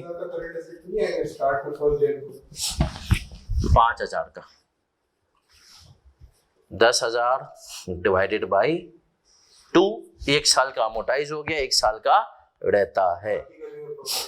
सही? नहीं, ये 1 जनवरी को बना, 31 दिसंबर को 5,000 तो एक्सपेंस कर दिया ना, खत्म हो गया कॉन्ट्रैक्ट कॉस्ट। नहीं, क्यों सर? अभी ये प्रीपेड वाला कॉन्सेप्ट है, आज तो खर्चा किया, अभी तुमने इसका बेनिफिट थोड़ी लिया, इसका बेनिफिट लोगे over the period of contract, सही है? क्या हम क्लियर? ऑनलाइन वाले बच्चों तो लिख दें CC। फिर तो इसको डिवाइड बाय 3 करते हैं डिवाइड बाय 3 और मतलब लिख दो सीसी 3333 इस टाइम मतलब नॉन करेक्ट में बात जी। अब सर इधर आ जाए, मेरा नौजवान बच्चा इधर आ जाए, अब इधर देखेगा, मैं इसमें एक शरारत डाल रहा हूं वैसे ही दिल चाह मैंने कर दिया टर्म 1 ईयर, टर्म 1 ईयर। अब मुझे बताओ सर, अब इसकी टर्म ही 1 ईयर है, तो मुझे बताओ कौन सी एंट्री सही है? क्या ये 2 एंट्रीज बनाना सही है या एक एंट्री भी बना सकता हूं? मैं डायरेक्ट बोलूं एक्सपेंस डेबिट सूदी द्वारा क्रेडिट 50,000। सर स्टैंडर्ड कहता है अगर पीरियड ही लेस देन 12 मंथ या 12 मंथ है तो क्यों इन प्रीपेड के चक्करों में पड़ रहे हो? डायरेक्ट इसको क्या कर सकते हो, एक्सपेंस भी कर सकते हो। कॉन्ट्रैक्ट कॉस्ट कब बनाना है? जब पीरियड साल से ज्यादा हो। इसने कहा बना इसमें भी सकते हो, 1 साल में भी बना सकते हो। लॉजिकल अकाउंटिंग यही है। बताओ तो मैं एक प्रैक्टिकल बात बताऊं सर, याद रखना कंपनीज के अंदर जो है ना बहुत सारी एंट्री सिर्फ साल में 1 दफा पास होती हैं, या अगर लिस्टेड कंपनी है तो क्वार्टर वगैरह में पास होती है, वरना पास नहीं होती। क्या हम क्लियर है सर? लेकिन लिस्टेड कंपनी में बनाना पड़ेगा। हाँ लिस्टेड कंपनी क्वार्टर में भी बनाती है। चलिए सर अब आपको जरा इसके बारे में पढ़ा भी देते हैं ना, समरी में आ जाए कॉन्ट्रैक्ट कॉस्ट, ताकि हमने कहा आप पढ़ें और फिर छोटा सा आपका एक मुख्तसर सा क्विज ले लिया जाए। ऐसे ही सर क्विज लेंगे चलते फिरते, ताकि मतलब क्विज क्या आप लोग मतलब जीते हैं, है ना सर? तो आए सर, मैं आ रहा हूं कॉन्ट्रैक्ट कॉस्ट समरी का पेज नंबर 3, समरी का पेज नंबर 3। आए sir, only incremental cost of obtaining a contract cost आपको नजर आ रहा है समरी के पेज नंबर 3 में। दरिंदा हमसे कह रहा है चिल्ला चिल्ला के only incremental cost of obtaining a contract that are expected to be recovered can be recognised as asset. इसने कहा सिर्फ उन कॉस्टों को लोगे भैया जो कि तुम्हें लगता हो तुम रिकवर कर भी लोगे। और कौन सी कॉस्ट होनी चाहिए? इंक्रीमेंटल। इंक्रीमेंटल का मतलब क्या है? उस एसेट पे उस कॉन्ट्रैक्ट को करने के लिए जो कॉस्ट है। आम हालात में मतलब इंक्रीमेंटल कॉन्ट्रैक्ट नहीं मिलता तो ये कॉस्ट भी incur. Incremental cost are cost incurred in obtaining that would not have been incurred if the contract is not obtained। ये वही कॉस्ट, यही बात, such as sales commission that is only paid if a specified contract is obtained।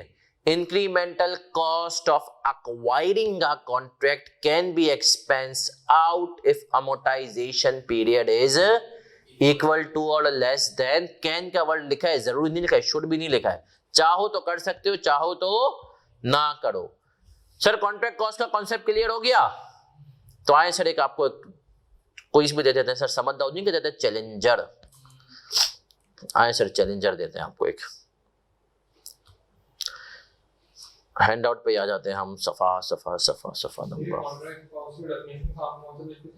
Page number 3।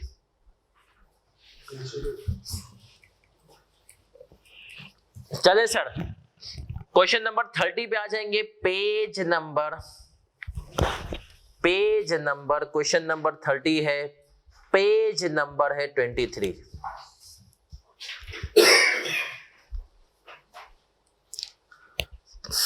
पांच minute दे रहा हूं, पढ़ूंगा भी नहीं, पहले खुद आप लोग पढ़ेंगे, खुद करेंगे, ठीक है?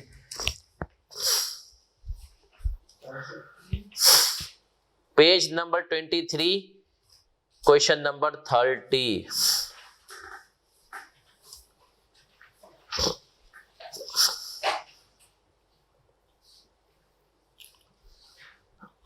खुद से करना है, गलती से नहीं डरना, ना पहली और ना ही आखिरी है। केवल 5 मिनट से ज्यादा है भी नहीं, टाइम बाउंड हो गया करना है। 5 मिनट में आपको ज्यादा दे रहा हूं, यकीन माने बहुत ज्यादा दे रहा हूं। क्या हुआ है ना, क्योंकि एफआर में हमने पिछले 2-3 बजे से कराना यहाँ सवाल शुरू किया, उससे पहले नहीं किया था। तो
डन एंड डस्टेड या ओनली डस्टेड? हो गया? आ जाए सर, बढ़ जाए आगे क्या? ऑनलाइन वाले बच्चों जी बेटा ईयर एंड पे करेंगे।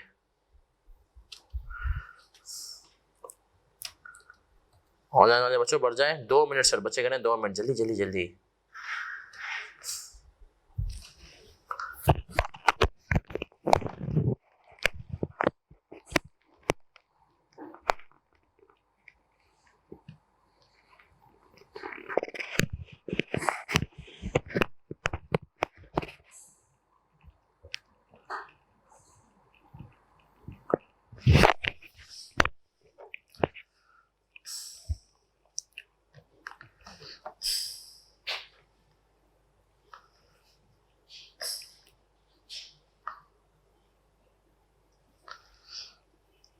बढ़ो आगे। हाँ चले सर आते हैं। देखो डिस्कस वेदर टू कैपिटलाइज और expense out each cost component. कह रहे DX Limited owns and operates radio stations. The main revenue stream is advertising revenue. Main काम क्या है? Advertising. Contracts are signed with various businesses for the sale of airtime. हम क्या करते हैं? Air time के सेल के साथ हम वो करते हैं, बेचते हैं। मतलब हमारा रेडियो स्टेशन है, हम उसमें कहते हैं भैया हम FM 105 है। सही है सर, अपने कहा जाओ। The account executive obtain these contracts and are compensated through 5% commission on the total contract price for each new signed contract. ठीक है। Executive B has obtained a new 2-year, Executive B ने new 2-year advertising contract लिया है with the company। सही है। Total contract cost related to this contract are as follows: external legal fees for due diligence, capitalize expense out, legal fees, contract drafting, proposal making fees है। सही है sir, expense out। पहली भी नहीं sir, हमने कहा ये जो फीस है ना, बेसिकली हमने कहा कि ये आप इस अजम्पशन पे आप कह सकते हैं कि भाई चले ड्राफ्टिंग थी, इंक्रीमेंटल था कॉन्ट्रैक्ट के हवाले से, लेकिन हमने कहा सर यूजुअली कह सकते हैं कि ये उसी में चल जाएगी।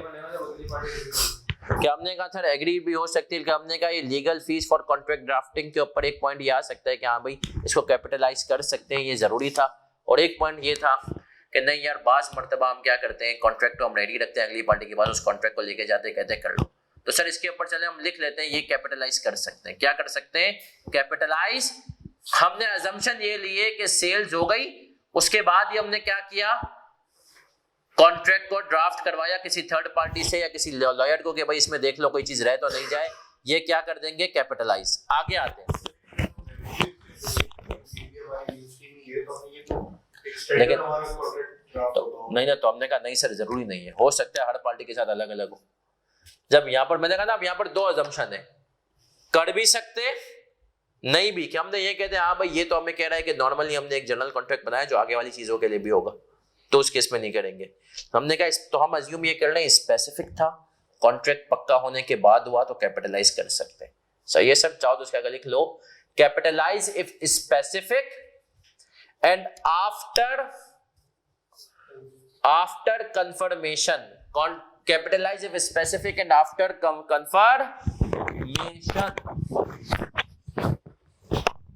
सही है सर, आगे आता हूं। अगली चीज, commission paid to the account executive, ये कैपिटलाइज होगी। Yes sir. अगला point, meals and entertainment incurred during the sales process. कितने लोग कह रहे हैं ये कैपिटलाइज होगी?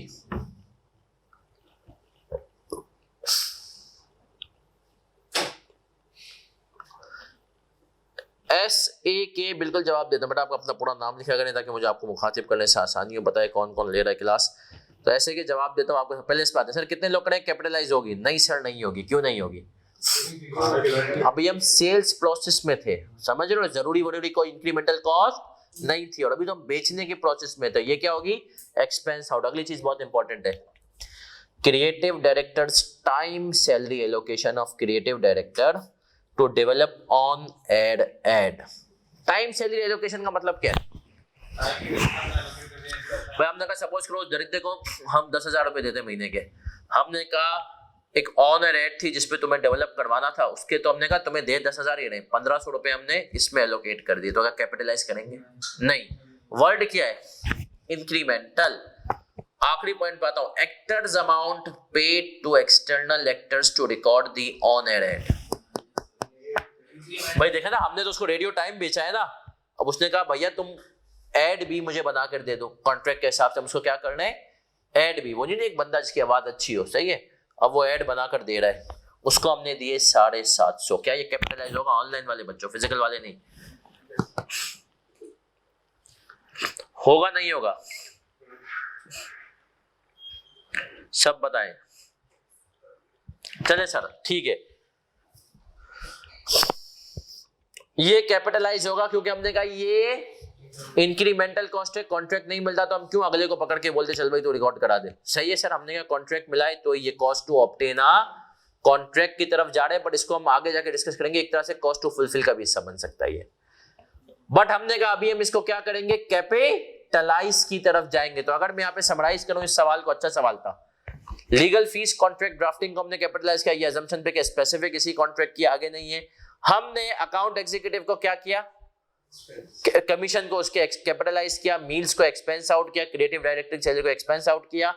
Account actors amount paid to external actors to record the on ad 750, इसके आगे लिख लो, ब्रैकेट में लिख लो, इसके आगे ब्रैकेट में लिख लो, can be cost to fulfil a contract. अब cost to fulfil a contract क्या है, इसके ऊपर हम आएंगे, इसके कॉन्सेप्ट पे टेंशन ना ले। और हमने कहा सर क्रिएटिव डायरेक्टर की सैलरी को कैपिटलाइज क्यों नहीं कर रहे, क्योंकि इंक्रीमेंटल नहीं है। क्या हम यहां तक क्लियर हैं? क्या हम यहां तक क्लियर हैं? चलिए सर, अब मैं आगे बढ़ रहा हूं, अब एक और कॉन्ट्रैक्ट की तरफ मैं आ रहा हूं, एक और कॉन्सेप्ट की तरफ आ रहा हूं। उस कॉन्सेप्ट का आपको आइडिया दूंगा और वो कॉन्सेप्ट स्टेप 5 के लिए बहुत इंपॉर्टेंट है। उसका नाम है cost to fulfil a contract. आप देखिए कॉन्ट्रैक्ट कॉस्ट के अंदर मैंने 2 चीजें आपको लिखवाई थी। क्या लिखवाई थी? Cost to obtain a contract और कॉस्ट टू ऑब्टेन हमने समझ लिया कॉन्ट्रैक्ट हासिल करने के लिए इंक्रीमेंटल कॉस्ट, और cost to fulfil a contract ये क्या होती है, सुनना। सर देखो जो बिजनेसमैन होता है ना, वो अपना फायदा देखता है। क्या देखता है? फायदा। मैं आपको एग्जांपल देता हूं, एक छोटी सी एग्जांपल देता हूं। सर सपोज करो मुझे केएनएस एक एक्स अमाउंट दे रहा है एफएफआर पढ़ाने के लिए, सही है। सपोज करो मुझे केएनएस कह रहा है कि सर एफएफआर पढ़ाने के लिए पूरे जो 1 साल का बैच है हम आपको इसके लिए दे रहे हैं 10 लाख। अब अगर केएनएस मुझे पूरा बैच पढ़ाने के दे रहा है 10 लाख, और केएनएस सर साजिद ने मुझे कहा सर आसान मुझे एक बात बताएं, एक तो ये कि भाई हमें बच्चे अभी इंस्टॉलमेंट में देंगे, बाद में फिर कुछ फीस देंगे और फिर आप भी पूरा 1 साल पढ़ाएंगे। एक तरीका ये है कि हम आपको हर महीने 1 साल के ऊपर लगा के 80,000 करके दे दें। दूसरा सर साजिद ने कहा मैं आपको एक और ऑफर देता हूं, मैं आपको एक और ऑफर देता हूं, आप अगर आज सर मुझसे पैसे ले लेना सारे, अभी मैंने बच्चों से पूरे कलेक्ट नहीं किए, आज आप मुझसे 8.5 लाख ले लें। क्या करें? 8.5 लाख ले लें। अब मुझे बताओ, मेरा और केएनएस का टर्म है, मेरा और केएनएस का एक टर्म है कि सर मैं आज 8.5 लाख केएनएस मुझे दे रहा है, क्यों? आपको सर्विसेज देने के लिए। अगर मैं आपको एग्जांपल दूं तो केएनएस का एचके सप्लायर है, मानते हो इस बात को? केएनएस का मैं कौन हूं? सप्लायर। और केएनएस के कस्टमर कौन है?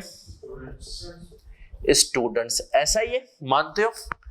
अब केएनएस कह रहा है, सपोज करो केएनएस ने कहा भाई हमें स्टूडेंट से मिलने वाले हैं 2 मिलियन, सही है सर, और एचके को हम दे रहे हैं 0.85 मिलियन, सही है सर। केएनएस ने अपना फायदा देखा, बोले यार अगर हसन को हम महीने में देंगे तो 1 मिलियन देना पड़ेगा, बोला यार अभी कैश पड़ा हुआ, इसको 8.5 लाख देकर फारिग करो, सही है। अब हमने कहा 2 मिलियन है और कोर्स चलेगा कितने टाइम? 10 महीने। कितने टाइम चलेगा? तो केएनएस का रेवेन्यू पर मंथ एफएफआर से कितना बन रहा है? 2 लाख। मानते हो कितना बन रहा है? 2 लाख।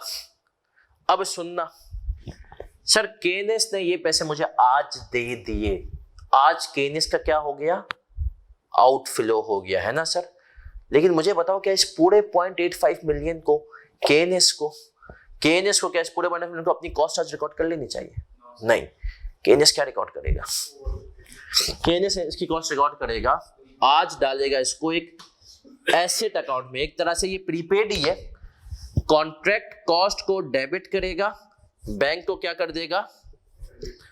0.85 से 0.85। अब केएनएस ने कहा रेवेन्यू अगर 10 साल महीने पे रिकॉर्ड होगा तो कॉस्ट भी कितने से रिकॉर्ड होनी चाहिए? 10 महीने पे, है ना सर। तो 0.85 मिलियन 8.5 लाख की कॉस्ट को केएनएस कहेगा मैं 85,000 पर मंथ के हिसाब से रिकॉग्नाइज करूंगा। तो केएनएस सपोज करो आज 1 जनवरी 2021 है, केएनएस आज एंट्री बनाएगा contract cost debit bank credit, और हर महीने के एंड पे 31 जनवरी 21 को क्या एंट्री बनाएगा KNS? Expense debit, cost of service debit, contract cost credit. कितने से? 0.85 मिलियन डिवाइडेड बाय 10, 0.085। अब स्टैंडर्ड ने कहा केएनएस जो तुमने हसन को आज 1 जनवरी को पैसे दिए हैं ना, ये तुम्हारा एसेट है। क्या है? एसेट है। इसको भी नाम दोगे कॉन्ट्रैक्ट कॉस्ट, बट ये क्या है? Cost to fulfil a obligation. तुमने आज कॉस्ट इनकर कर ली कि हसन को जो तुमने कॉस्ट इनकर की इसकी मदद से फ्यूचर में जो स्टूडेंट्स की तरफ तुम्हारी टीचिंग सर्विसेज की ऑब्लिगेशन है वो क्या होंगी? पूरी हो जाएंगी। तो ये कॉस्ट, कॉन्ट्रैक्ट कॉस्ट जो हसन खानानी को आज दी है, ये केएनएस के लिए क्या है?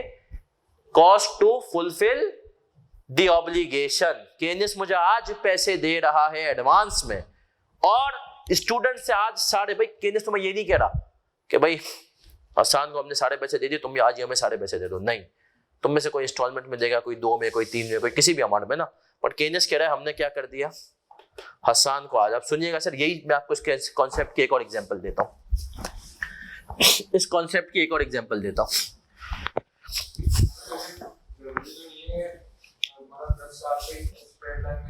हाँ, स्ट्रेट लाइन जरूर नहीं, मैं भी सिर्फ समझाने के लिए कर रहा हूँ। मैं अभी समझाने के लिए मैचिंग कॉन्सेप्ट कर रहा हूँ कि भाई जिस ये आगे जाके कहेगा भी जिस बेस पे रेवेन्यू होगा उसी बेस पर। अब सुनना एक और एग्जांपल। मैं एक बिल्डर हूँ, कस्टमर, मैंने कहा मेरा कस्टमर है मलिक रियाज। मैंने कहा चल भाई बहरिया टाउन में तुझे मैं एक प्रॉपर्टी, एक बिल्डिंग बना करके दूंगा मलिक रियाज ABC हाइट्स के नाम से। सही है भाई। मलिक रियाज से मेरा एग्रीमेंट हुआ सपोज करो 1 करोड़ में। कितने में? 1 करोड़ में 10 मिलियन। मलिक रियाज ने मुझे कहा कि भाई मैं तुझे 5 सालों में ये पेमेंट करूंगा, हर महीने कितने करूंगा, हर साल कितनी करूंगा? 2 मिलियन। अब मैंने कहा कि यार, मैंने इसके सप्लायर को पकड़ा। किसको पकड़ा? सप्लायर को। और मैंने उसको कहा कि अगर आज, मैं खुद नहीं बना रहा, मैं एक मिडल मैन हूं, सही। मैंने तो बस मलिक रियाज के सामने मेरा चेहरा है, बना रहा है सपोज करो, पीछे ये शाहजैन। मैंने कहा भाई आज शाहजैन को बोला चल भाई तुझे अगर आज सारी पेमेंट कर दूं, बिल्डिंग तू कितने साल में बनाएगा? 5 सालों में। कितने सालों में? आज अगर मैं तुझे सारी पेमेंट कर दूं तो मुझे तू ये बता शाहजैन कि तू आज जो है कितना चार्ज करेगा? शाहजैन ने कहा अगर आज आप मुझे 6 मिलियन दे देते हैं तो मैं आपको बिल्डिंग बना दूंगा। मैंने कितने से कॉन्ट्रैक्ट किया है? 10 से। मैंने शाहजैन को आज 6 मिलियन दे दिए, इसने बिल्डिंग बनाना शुरू नहीं की, एंट्री बना दी contract cost debit bank credit. अब मैंने कहा रेवेन्यू पहला साल, ईयर 1 का एंड आ गया। क्या आ गया? ईयर 1 का एंड। अब हसन खानानी की एंट्री बनाएगा यहाँ पर मलिक रियाज से। रिसीवेबल डेबिट रेवेन्यू कितने से?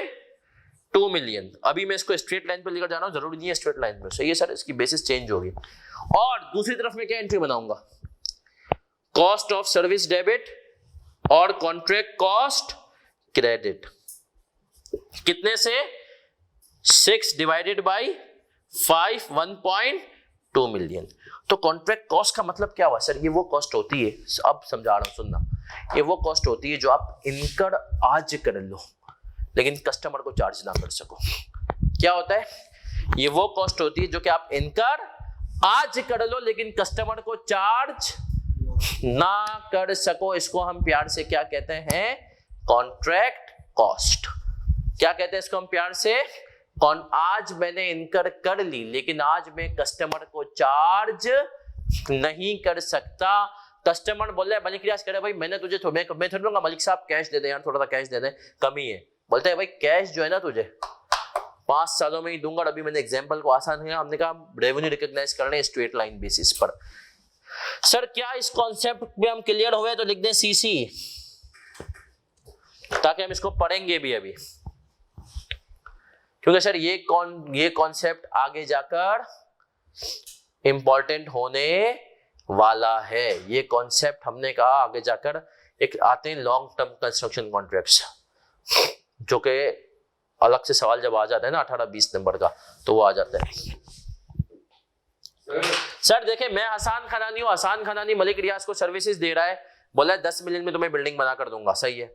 हसान खनानी खुद नहीं बनाना, पीछे से उसने शाहजैन को पकड़ लिया। अब मलिक रियाज को उसने कहा है हर साल तुम मुझे 2 मिलियन कैश दोगे, वही तुम्हारा रेवेन्यू होगा। हम स्ट्रेट लाइन पे 5 साल पे जाएंगे। सपोज करो 5 मंजिला इमारत थी, हमारे माइलस्टोन डिसाइडेड है हर जो है साल एक इमारत बनाते, एक फ्लोर बनाते जाएंगे, सही है सर। और हमने कहा 5 सालों के अंदर हम तुम्हें पूरी बिल्डिंग तैयार करके दे देंगे मलिक रियाज हुसैन। कितने में देंगे? 10 मिलियन में। अब मलिक रियाज हुसैन को जब अब मैं मलिक रियाज से पैसे लूंगा 10 मिलियन 5 सालों में, शाहजैन को दे रहा हूं 6 मिलियन आज। कितने दे रहा हूं? अब देखा जाए तो शाहजैन को मैंने एडवांस में दे दिया ना, शाहजैन ने अभी मुझे सर्विसेज नहीं दी है। और मैंने क्यों एडवांस में दिया? इसलिए दिया कि मैंने कहा शाहजैन इस अमाउंट के बदले में फ्यूचर में मेरी हेल्प करेगा मलिक रियाज की तरफ परफॉर्मेंस ऑब्लिगेशन सेटिस्फाई करने में, परफॉर्मेंस ऑब्लिगेशन सेटिस्फाई करने में। इसीलिए मैंने आज इसको क्या नाम दे दिया? कॉन्ट्रैक्ट कॉस्ट का। ये एक एडवांस टू सप्लायर है, लेकिन ये बात समझे वो खर्चा है कि जो आज मैंने इनकर कर दिया।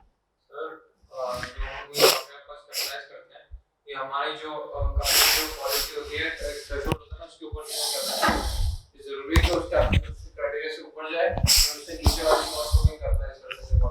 फिर से सवाल पूछ के हमारा नॉर्मली कैपिटलाइजेशन का वो होता है थ्रेशोल्ड होता है ना, उससे ऊपर जो कैपिटलाइज करता है। नहीं ये वो नहीं है, ये फिक्स एसेट का कैपिटलाइजेशन थ्रेशोल्ड नहीं है, ये हमने कहा अलग है। कॉन्ट्रैक्ट कॉस्ट का वो क्या है, तुमने आज अगले से माल एडवांस में या तो ले लिया, हमने कहा सीमेंट तुम खुद बना रहे हो बिल्डिंग। अब तुम इसकी दूसरी एग्जांपल, तुम खुद बिल्डिंग बना रहे हो, मलिक रियाज ने तुम्हें कहा 10 मिलियन है, तुमने देखा आज सीमेंट के रेट सस्ते हैं, डॉलर एकदम से नीचे आ गया, आपने कहा आज सीमेंट उठा लेता हूँ अगले 5 साल के लिए। भाई सीमेंट तो चाहिए होगी ना, सीमेंट खराब भी नहीं होगी। आपने आज सारे का सारा पैसा किस में डाल दिया? सीमेंट में डाल दिया।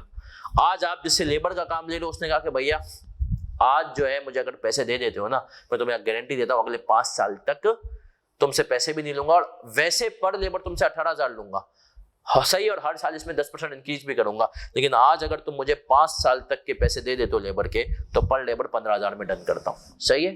तो आज मैं 5 साल के पैसे दे रहा हूं एडवांस में, लेकिन मलिक रियाज को नहीं कह सकता कि भाई तू भी मैंने एडवांस में दी, तू भी एडवांस में दे। तो अब जो मैंने आज एडवांस में दिया, ये मेरा आज एक्सपेंस नहीं हुआ, आज ये मेरी कॉस्ट ऑफ सेल्स नहीं हुई, तो मैं क्या करूंगा? इसको मैं कॉन्ट्रैक्ट कॉस्ट के नाम से रिकॉर्ड करूंगा, सही है सर।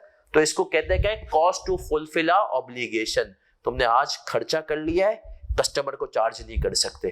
क्या कहा? आज खर्चा कर लिया है, कस्टमर को चार्ज नहीं कर सकते। तो जब कस्टमर को चार्ज करोगे, ये एंट्री बनाओगे cost of service debit, contract cost credit आ जाए। ऑनलाइन वाले बच्चों उम्मीद करता हूं आपको चीजें समझ में आ रही होंगी, समरी पे आ जाते हैं। अल्लाहु अकबर कबीरा।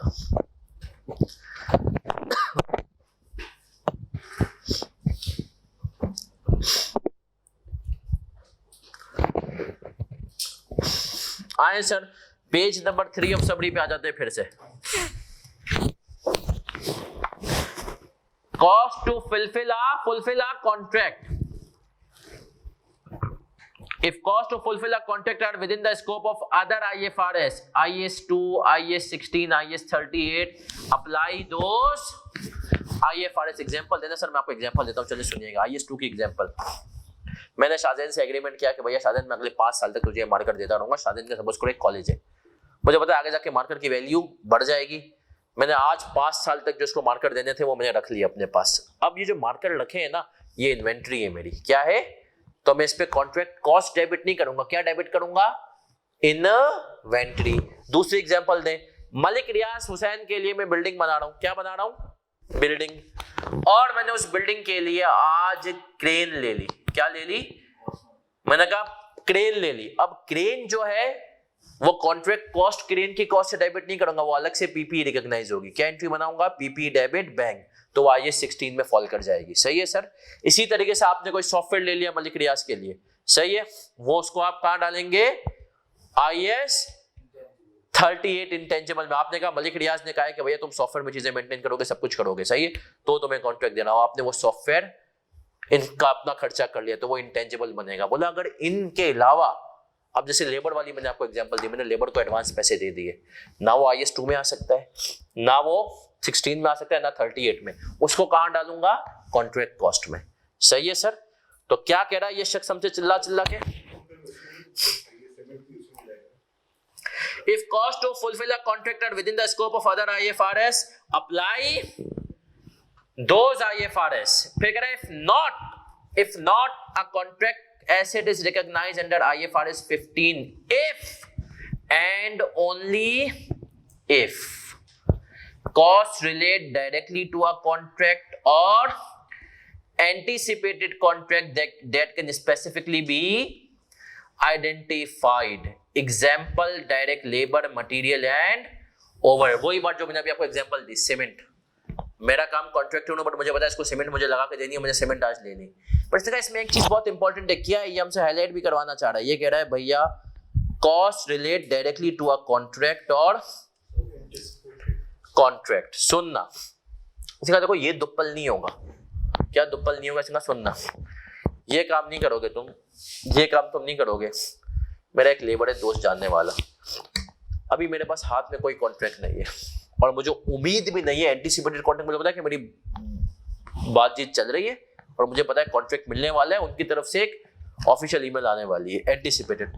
अभी मेरा एक दोस्त है, लेबर प्रोवाइड करता है, HR कंपनी उसकी, उसने मुझे बोला भाई एहसान यार एक कॉन्ट्रैक्ट जो है ना, मतलब मेरे पास आजकल पैसे की कमी है, कैश दे सकते हैं आप, मैं हूँ तेज आदमी, मैंने कहा अभी मेरे पास हाथ में कोई कॉन्ट्रैक्ट नहीं है, आएंगे बिड करूंगा 2 3 4 5 6 महीने में मेरे पास कॉन्ट्रैक्ट आ जाएगा। तो मैंने उसको आज एग्रीमेंट किया, मैंने कहा देख मैं तुझे आज पैसे तो दे रहा हूँ लेकिन मैं तुझे ऐसा लोन नहीं दे रहा हूँ, क्या, तो कहते अभी मेरे पास कोई कॉन्ट्रैक्ट हाथ में नहीं है, 5-6 महीने में मुझे उम्मीद है कि मार्केट में बैठे इंशाल्लाह ही जाएगा एक कॉन्ट्रैक्ट, उस टाइम पर तू मुझे लेबर सस्ती दे देता अगले 5 साल के लिए। अगर 6 महीने बाद कॉन्ट्रैक्ट आता है, 5 महीने बाद आता है, 8 महीने बाद आता है, जब भी कॉन्ट्रैक्ट आएगा आज मुझसे ये पैसे ले, सपोज करो मैंने उसको 10 लाख दे दिया और 10 लाख के बदले में तू मुझे अगले 2 साल के लिए 10 लेबर प्रोवाइड कर देगा, सही है, जब भी मेरे पास कॉन्ट्रैक्ट आए। तो इसने कहा इस केस में तुमने जो अपने दोस्त को पैसे दिए हैं कॉन्ट्रैक्ट कॉस्ट नहीं बना सकते, उसको लोन ही बनाओगे, क्योंकि तुम्हारे हाथ में कोई कॉन्ट्रैक्ट इस वक्त नहीं है और ना कोई एंटीसिपेटेड कॉन्ट्रैक्ट है। तुम्हें लग रहा है कि 10 महीने के बाद आ जाएगा, हो सकता है ना आए, कोरोना आ गया, कॉन्ट्रैक्ट ना आया, कोरोना आ गया, फिर क्या करोगे, समझे। तो हमने कहा पहला पॉइंट तो हमें चिल्ला चिल्ला के ये कह रहा है, दूसरे पॉइंट पे आता हूं। आए सर एग्जाम्पल, डायरेक्टली इसने हमें एग्जांपल भी दिए कौन कौन से कॉन्ट्रैक्ट हो सकते हैं, कॉस्ट हो सकते हैं। इसने कहा डायरेक्ट लेबर, हमने कहा बढ़िया, इसने कहा मटेरियल, हमने कहा बढ़िया, इसने कहा ओवरहेड, एलोकेशंस, इसने कहा एक्सप्लिसिटली, एक्सप्लिसिट का मतलब क्या होता है, वाज़े अल्फाज में तुमने कह दिया ऑन चार्ज्ड कॉस्ट, सही है सर। अब इसकी एग्जांपल दे दे, मैं आपको एग्जांपल देता हूं, क्योंकि मेरा सेक्शन फर्ग्यूसन का सेक्शन बी था तो आपको उसकी एग्जांपल्स मिलेंगी या यूनिलीवर की मिलेंगी या के इलेक्ट्रिक की मिलेंगी, क्योंकि जो मेरा प्रोफेशनल एक्सपीरियंस है ना, या अभी जो मेरा कोई रिसेंट क्लाइंट चल रहा होगा उसकी मिलेंगी। सर एग्जांपल थोड़ी बड़ी है लेकिन तुम्हें समझ में इंशाल्लाह आ जाएगी, छोटी करने की कोशिश करता हूं। सर एक कंपनी है जिसका नाम है गुल अहमद एनर्जी और एक है टपाल एनर्जी। इनका काम क्या होता है, ये के इलेक्ट्रिक को बिजली बना के देते हैं। गुल अहमद की एनर्जी, जितने भी कोई लांडी कोडंगी वाले भाई या बहन हमारे अभी बैठे हुए होंगे, तो लांडी कोडंगी में आपको जितनी भी बिजली के इलेक्ट्रिक चार्ज करना है ना, वो के इलेक्ट्रिक की अपनी फीडर से नहीं आ रही, अपनी प्रोडक्शन नहीं है, वो जनरेशन किसकी है? गुल अहमद एनर्जी की। तो भाई गुल अहमद एनर्जी जो है ना, उनका बिजनेस मॉडल क्या है? गुल अहमद एनर्जी के इलेक्ट्रिक को 2 इनवॉइसेस चार्ज करता है। क्या इनवॉइसेस चार्ज करता है? 2। एक कहता है ईसीपी, सही है? नहीं, ईसीपी नहीं, ईपीपी और सीपीपी। भाई गुल अहमद कहता है हमने बिलियंस का प्लांट लगाया है, अब तुमने अगर किसी महीने हमसे बिजली नहीं ली तो हमारी तो वाट लग गई।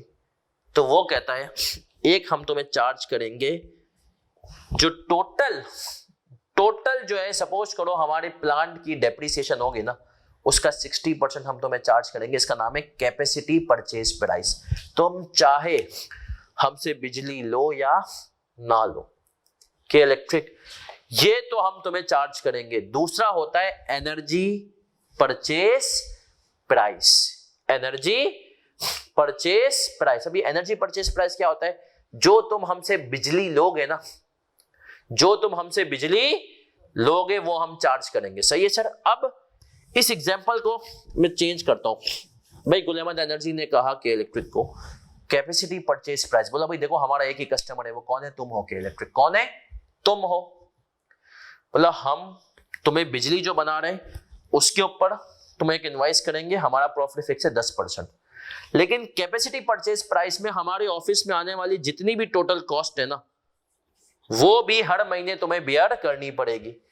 तो कैपेसिटी परचेज प्राइस में सपोज करें गुल अहमद ने लिख दिया, और मैंने देखा है कि जो अगर हमारे ऑफिस के वॉशरूम में साबुन भी यूज होगा ना गुल अहमद एनर्जी के, तो उसके पैसे कौन भरेगा? के इलेक्ट्रिक। बोला जितनी भी हमारी कॉस्ट है के इलेक्ट्रिक तुम वो बियर करोगे, उसकी हम तुम्हें इनवाइस, क्या सपोज करो गुल अहमद ने कहा हमारे ऑफिस का महीने का खर्चा है हमारे ऑफिस का, सैलरी वैलरी सब मिला के सपोज करो 10 मिलियन, तो ये तो 10 मिलियन हम के इलेक्ट्रिक तुम्हें चार्ज करेंगे। क्या चार्ज करेंगे? तुम्हें चार्ज करेंगे। किस नाम से? Capacity purchase price. हो सकता है किसी महीने ये 11 मिलियन हो जाए, किसी महीने जो भी खर्चा होगा, जो भी कॉस्ट होगी, ये हम तुम्हें चार्ज करेंगे कैपेसिटी परचेज प्राइस। और जितनी तुम हमसे बिजली लोगे हम तुम्हें उसकी कॉस्ट बताएंगे कि हमें भाई पर यूनिट कॉस्ट आई 8 रुपए, उस पे 1 रुपए तुमसे और प्रॉफिट चार्ज करेंगे, 9 रुपए की तुम्हें बेचेंगे। सही है? तो सर अब ये जो कैपेसिटी परचेज प्राइस है ना, उसमें गुल अहमद एनर्जी ने सब लिख लिया तुम्हें क्या क्या चार्ज करेंगे।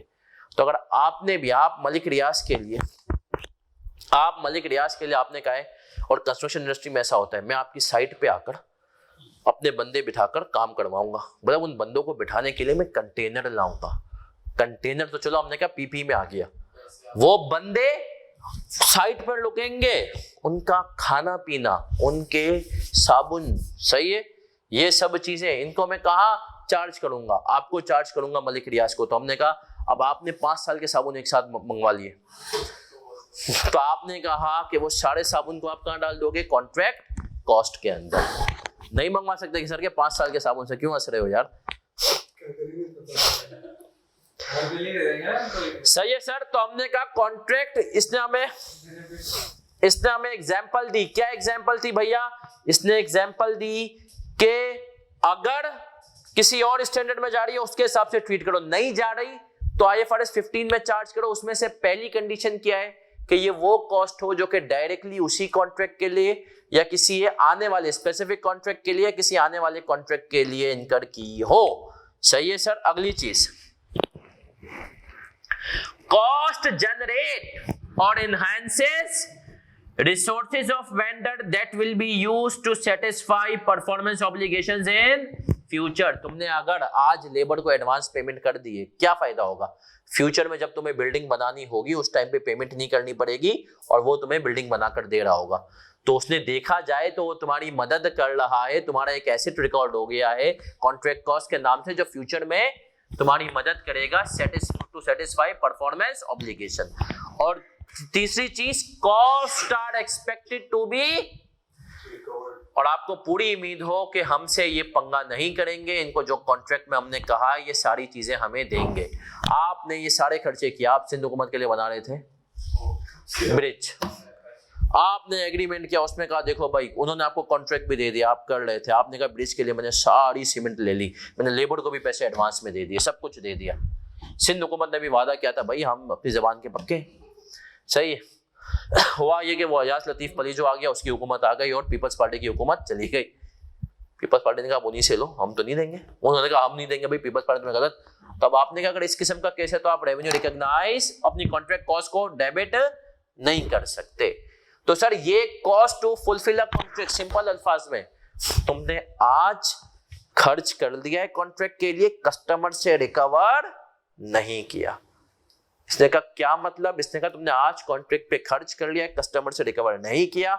जब रिकवर कर लोगे, जो रिकवर करोगे यूं क्या करोगे, कॉस्ट ऑफ सर्विस डेबिट करोगे और कॉन्ट्रैक्ट कॉस्ट को क्या कर दोगे, क्रेडिट कर दोगे। क्या मैं क्लियर हूं मेरा बच्चा? सर वैसे कॉन्ट्रैक्ट हो गया तो रोड बनाने वाला तो गवर्नमेंट लेवल है ना, पैसे देने के लिए गवर्नमेंट किसी की भी हो, पार्टी तो लेवल नहीं थी। सर फिर भी हमने कहा ना कुछ भरोसा नहीं ना, सिंध हुकूमत है ना, समझ रहे हो, कोई भरोसा नहीं है, बाद में हो जाए। लेकिन देखिए मैंने गवर्नमेंट की एग्जांपल आपको दी, बट आपने कहा आपने गवर्नमेंट को नहीं दिया, आपने अगले बंदे से कॉन्ट्रैक्ट कर दिया, उसने कहा सब कुछ बहुत अच्छा है, सब कुछ बहुत अच्छा है, बाद में बदला वो तो डॉन है। कॉन्ट्रैक्ट हो गया, तुमने खर्चा कर लिया, जब पहली दफा पैसे मांग गया तो उसने कहा बेटा पैसे कहाँ, तू हमें उल्टा दे, सही है। तो हमने कहा ये मसला है। तो सर ऑनलाइन वाले बच्चों क्या हम क्लियर हैं, cost to fulfil a contract मैंने आज एडवांस में खर्चे कर लिए, फ्यूचर में रिकवर करूंगा, तो आज इनको एक्सपेंस आउट नहीं करना, कैपिटलाइज करना है, किस नाम से, कॉन्ट्रैक्ट कॉस्ट। तो कॉन्ट्रैक्ट कॉस्ट में cost to obtain a contract और cost to fulfil a contract. अगर आज की क्लास को मैं समराइज करूं, हमने कहा स्पेसिफिक टर्म्स है, receivable, unconditional right, contract asset conditional right, contract liability amount advance में मिल जाए या मिलना ड्यू हो जाए नॉन कैंसिलेबल कॉन्ट्रैक्ट के केस में। फिर तीसरी चीज कॉन्ट्रैक्ट कॉस्ट, कॉस्ट के केस में हमने कहा cost to obtain a contract और cost to fulfil a contract. Obtain a cost के केस में हमने क्या कहा कि सर इंक्रीमेंटल कॉस्ट आएगी, और फुलफिल के केस में जो तुमने आज कॉन्ट्रैक्ट में एडवांस में पैसा लगा दिया, अभी पूरा नहीं हुआ काम, लेकिन तुमने खर्चा कर लिया, चार्ज नहीं किया कस्टमर को, उसको चार्ज करोगे। ऑनलाइन वाले बच्चों अगर सीसी है तो प्लीज सब लिख दें, सीसी सब लिखेंगे सब। सर और ये जो हमारी ये वाली कॉस्ट है, कॉस्ट टू जनरेट और एनवायरनमेंट, सर ये अगर इससे इस स्पेसिफिक उसकी और मतलब एक मिनट हो गया, चलें सर। तो आज की क्लास हम यहीं तक रखते हैं, हम मिलेंगे इंशाल्लाह कल 6:15 बजे, कल 6:15 बजे, और स्टेप 5 पे मजीद जाएंगे गहराई में, क्योंकि इसके ये सबसे इंपॉर्टेंट कॉन्सेप्ट है आज की क्लास का। मिलते हैं, अपना ख्याल रखिएगा, दुआ में याद रखिएगा, अल्लाह हाफिज।